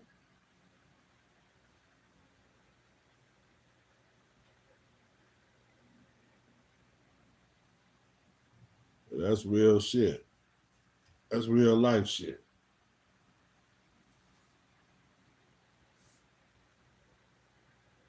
See, people, that's what I'm focused on.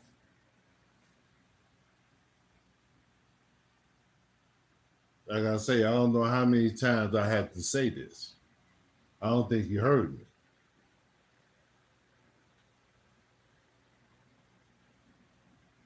That's how I roll. This is me. How I'm coming to you guys. This is the real me. Don't judge me by who I hang with. Don't judge me by other people. Because I'm my own self.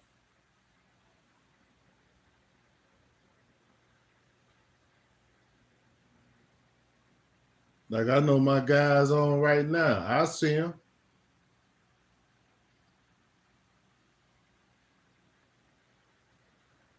I see them. But I'm finishing my thing.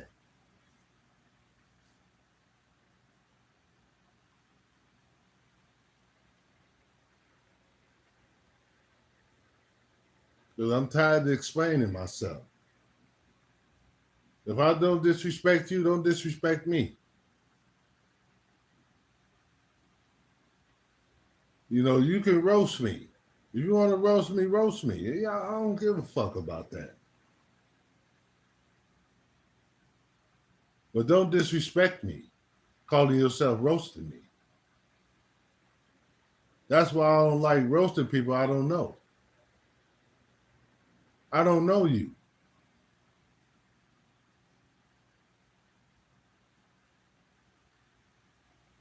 I don't know you. So I'm just not going to talk about you. I give that type of respect. But just when you put my name in your mouth, pause, then I just have to address it. But I'm still not going to disrespect you. But if you continue to disrespect me,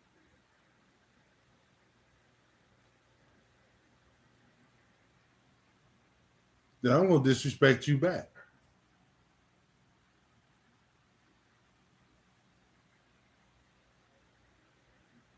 So that's not the energy I'm giving you. I want you to give me the same energy I give you.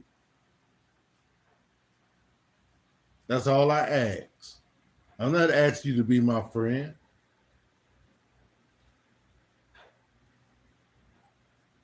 I'm not even asking you to like me.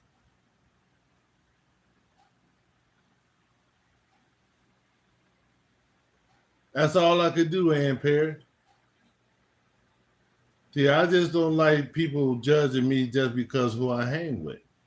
Like I say, it been like that all my life. It just didn't happen on YouTube. Just because the neighborhood I stayed in and the people I knew, people affiliated me with them, with what they was doing. Even though, as people can see, I was doing other things. I was into sports. I was playing sports, but it didn't matter.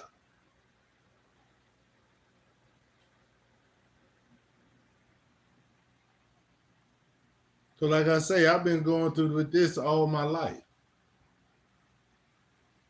And it's wrong. You can't judge a person by who, yeah, they say birds of a feather flock together. Sometimes that's not true.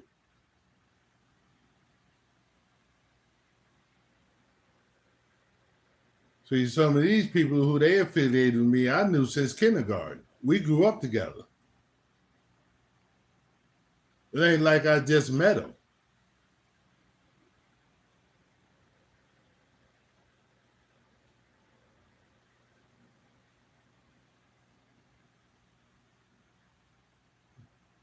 You know? But it's just in this case, on YouTube, had these people, well, all these people, I don't know. I never met a day in my life. I'm just on here for the entertainment. And plus to, see how, I wanted to bring my own channel anyway. But I was just playing the field trying to learn. That's why I was going to different people's pages.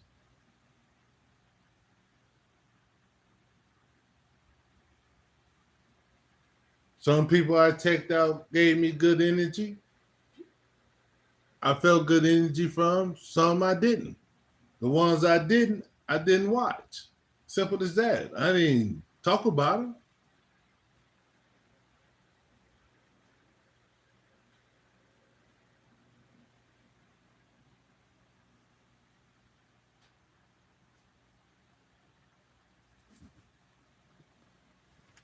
I don't roll like that. I go by respect.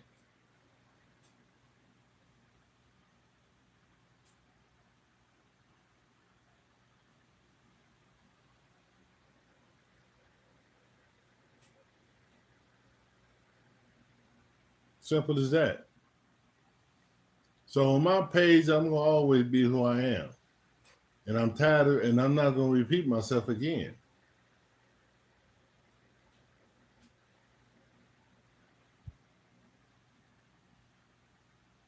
I treat everybody with respect. That's why I accept anybody over here.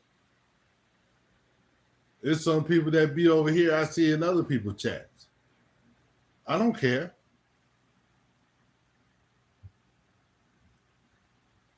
I don't care.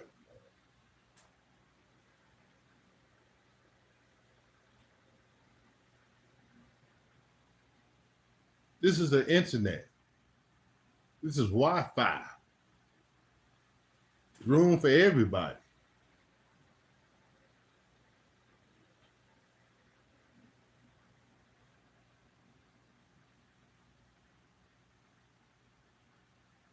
And that's just me. So if you see me on the takeover, I'm over there for entertainment. I never met Biz and G Money a day in my life. But they treated me with respect. See, that's what that respect come in at.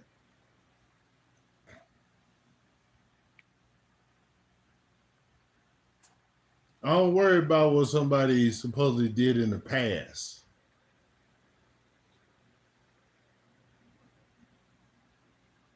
Because everybody did some fuck shit in the past.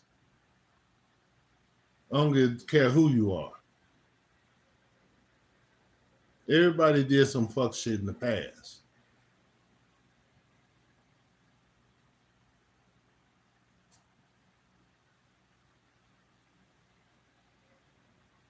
So I'm not going to judge you on that. But if you treat me with respect, because that's how I'm coming at you. If you treat me with respect, I can't do nothing but honor that.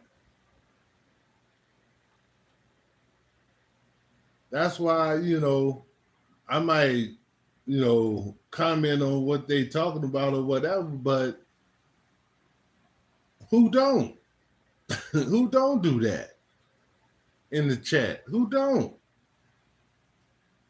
So it ain't like I do what nobody else do.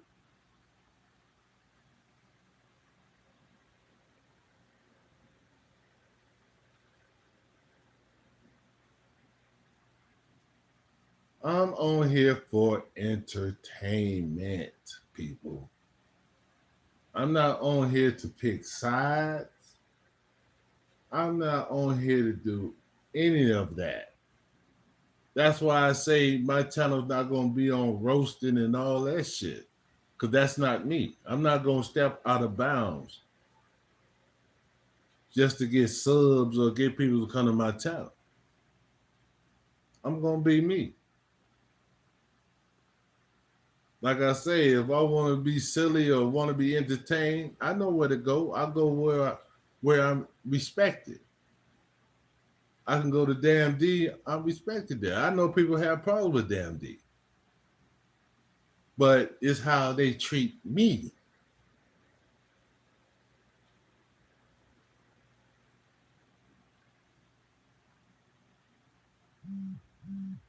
They treat me with respect. So I'm going to give respect back to them.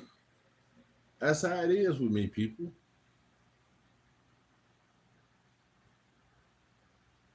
Just like I know G Money and Biz have a problem with Moonlight.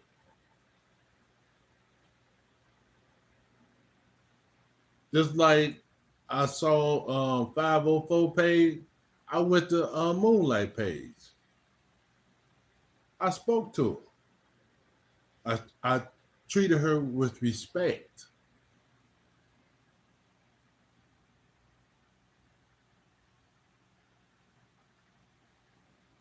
Knowing that her and G Money and Biz, she don't like. Well, remember, I be on G Money and Biz panel, right? So just because Biz and G Money don't like her, that means I shouldn't like her or whatever, support her or watch her show or treat her with respect.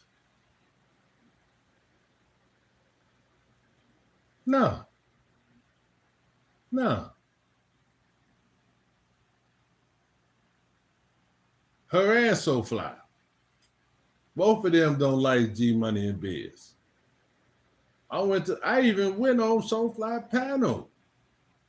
One time me and Mr. Oates was on there together.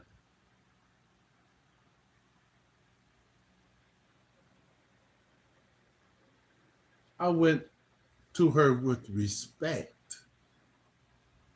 I ain't go ahead her disrespectful just because her and G Money and Biz going at it.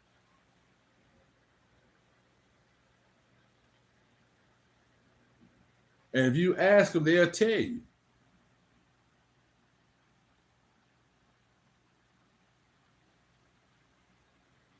Even Kevlo. When I first was watching him, when he was going at it with Kwame at the time, I went to his panel and told him it wasn't right.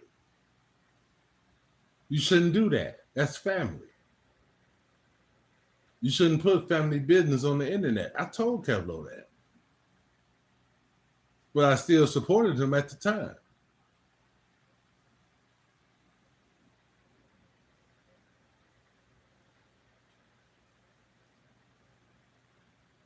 TJ the same way.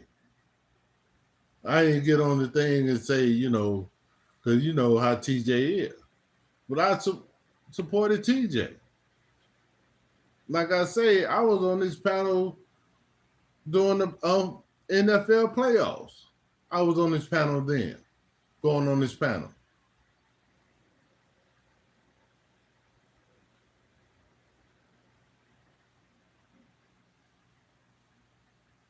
But when you disrespect me, I just, hey, it's the internet. I don't have to watch it.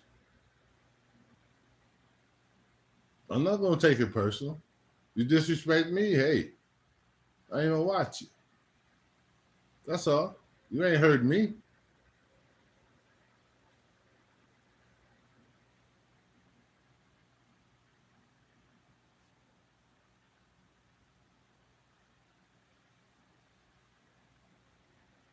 Simple as that. That's me, man. That's how I roll.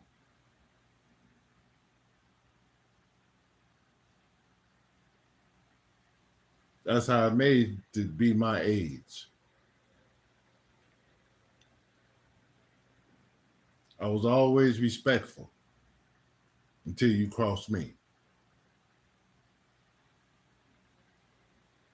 That's real life. I'm talking about real life. I'm not talking about on the internet. I'm talking about real life.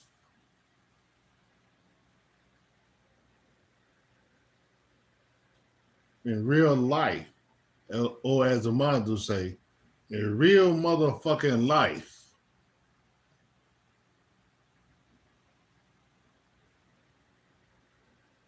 I was a cool brother until you crossed me.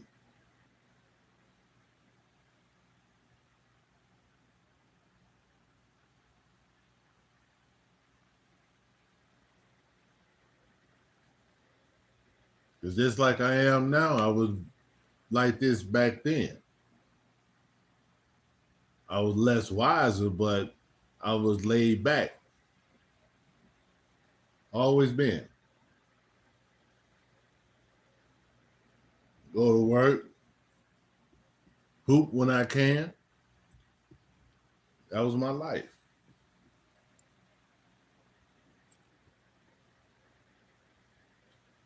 When I say hoop as I can, I mean, either after I got off of work or I didn't have to work that day.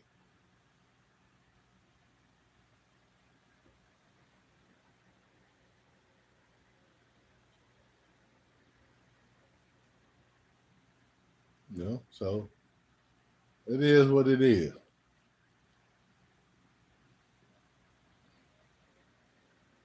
So people, if I respect you, there's no need to disrespect me because I will never disrespect nobody in the chat. You support who you support. You watch who you want to watch, man. You do what you want to do. Me personally, I don't expect nobody in the chat to tell people who they watching nothing. That's how I am, man, Perry. I don't care. If you don't, what sense is it gonna make for you to say, oh no, that's not right. No, that's not, do that for the entertainment. Go along with the entertainment. Even if you know the person lying or whatever, just go along. If that's what you like, go along with the entertainment. Entertain yourself.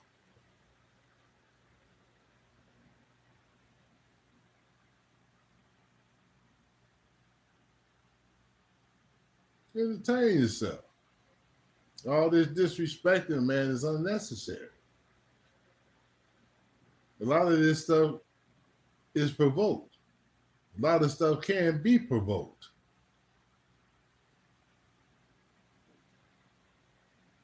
But it's not necessary.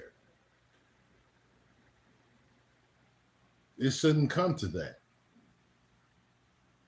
Just entertain, have fun, do what you do best, man, and let the best person win. Make it a competition. We don't have to get personal. We don't have to disrespect. And I'm going to say on both sides. But once one side can't do it without the other doing it,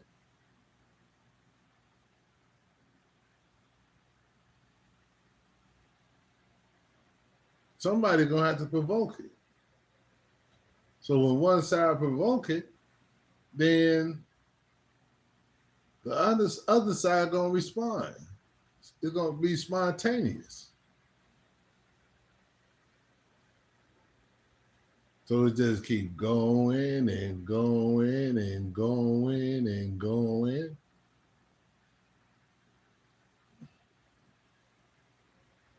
It's crazy. Do what you do. Do what you do best. Be respectful about it. Don't get personal about it. And do your thing.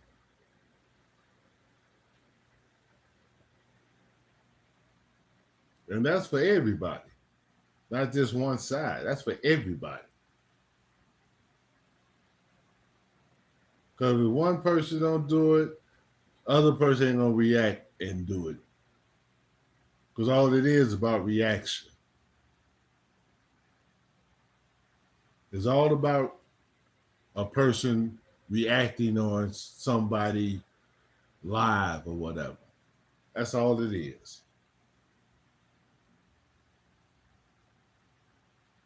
That's why I say when people mostly do that all the time, you're really not content creating, especially when disrespect and lies come into the play. You're supposed to go with a person live and analyze, give your opinion. If you want to make it funny, you can make it funny. The person roasting you, but not disrespectfully, you can roast back.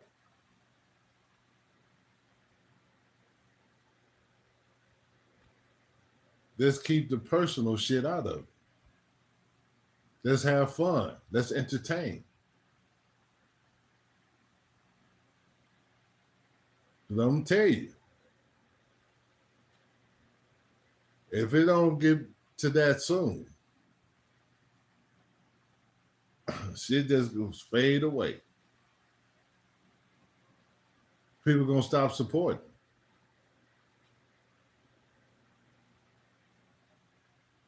People who like donate and all that, they're gonna stop because you're gonna get some people tired of all this fuckery. You're not content creating.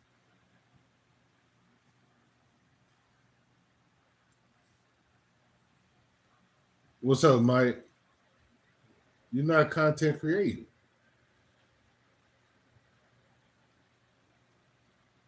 Leave all that personal shit out, man. Do your thing, man. Do your thing, man. But 50 flow, don't 50 flow, 504. Keep my name out your mouth. Pause. I didn't disrespect you, lady. I didn't disrespect you.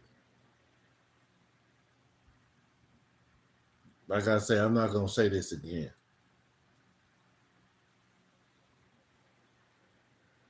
I'm not gonna say it again. I'm tired of explaining myself. Now you see me take over again.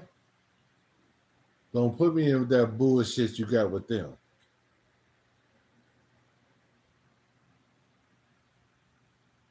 Because I ain't a part of that.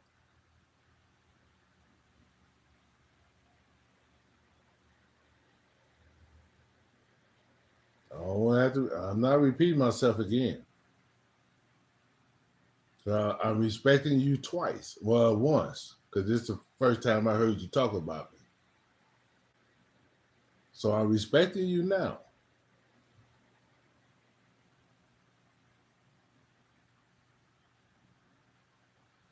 I'm not going to even say I warned you. I'm just saying. I didn't warn you. I informed you. I didn't disrespect you, lady. So don't disrespect me. Okay? Okay. All right, people, I'm gonna get out of here, man. I know I'm seeing most of you guys probably have to take over. You know, be over there probably another 10 minutes or something. But y'all stay safe today, man. Have a good day. You know, I'll holler at y'all, when I see you. I'll holler.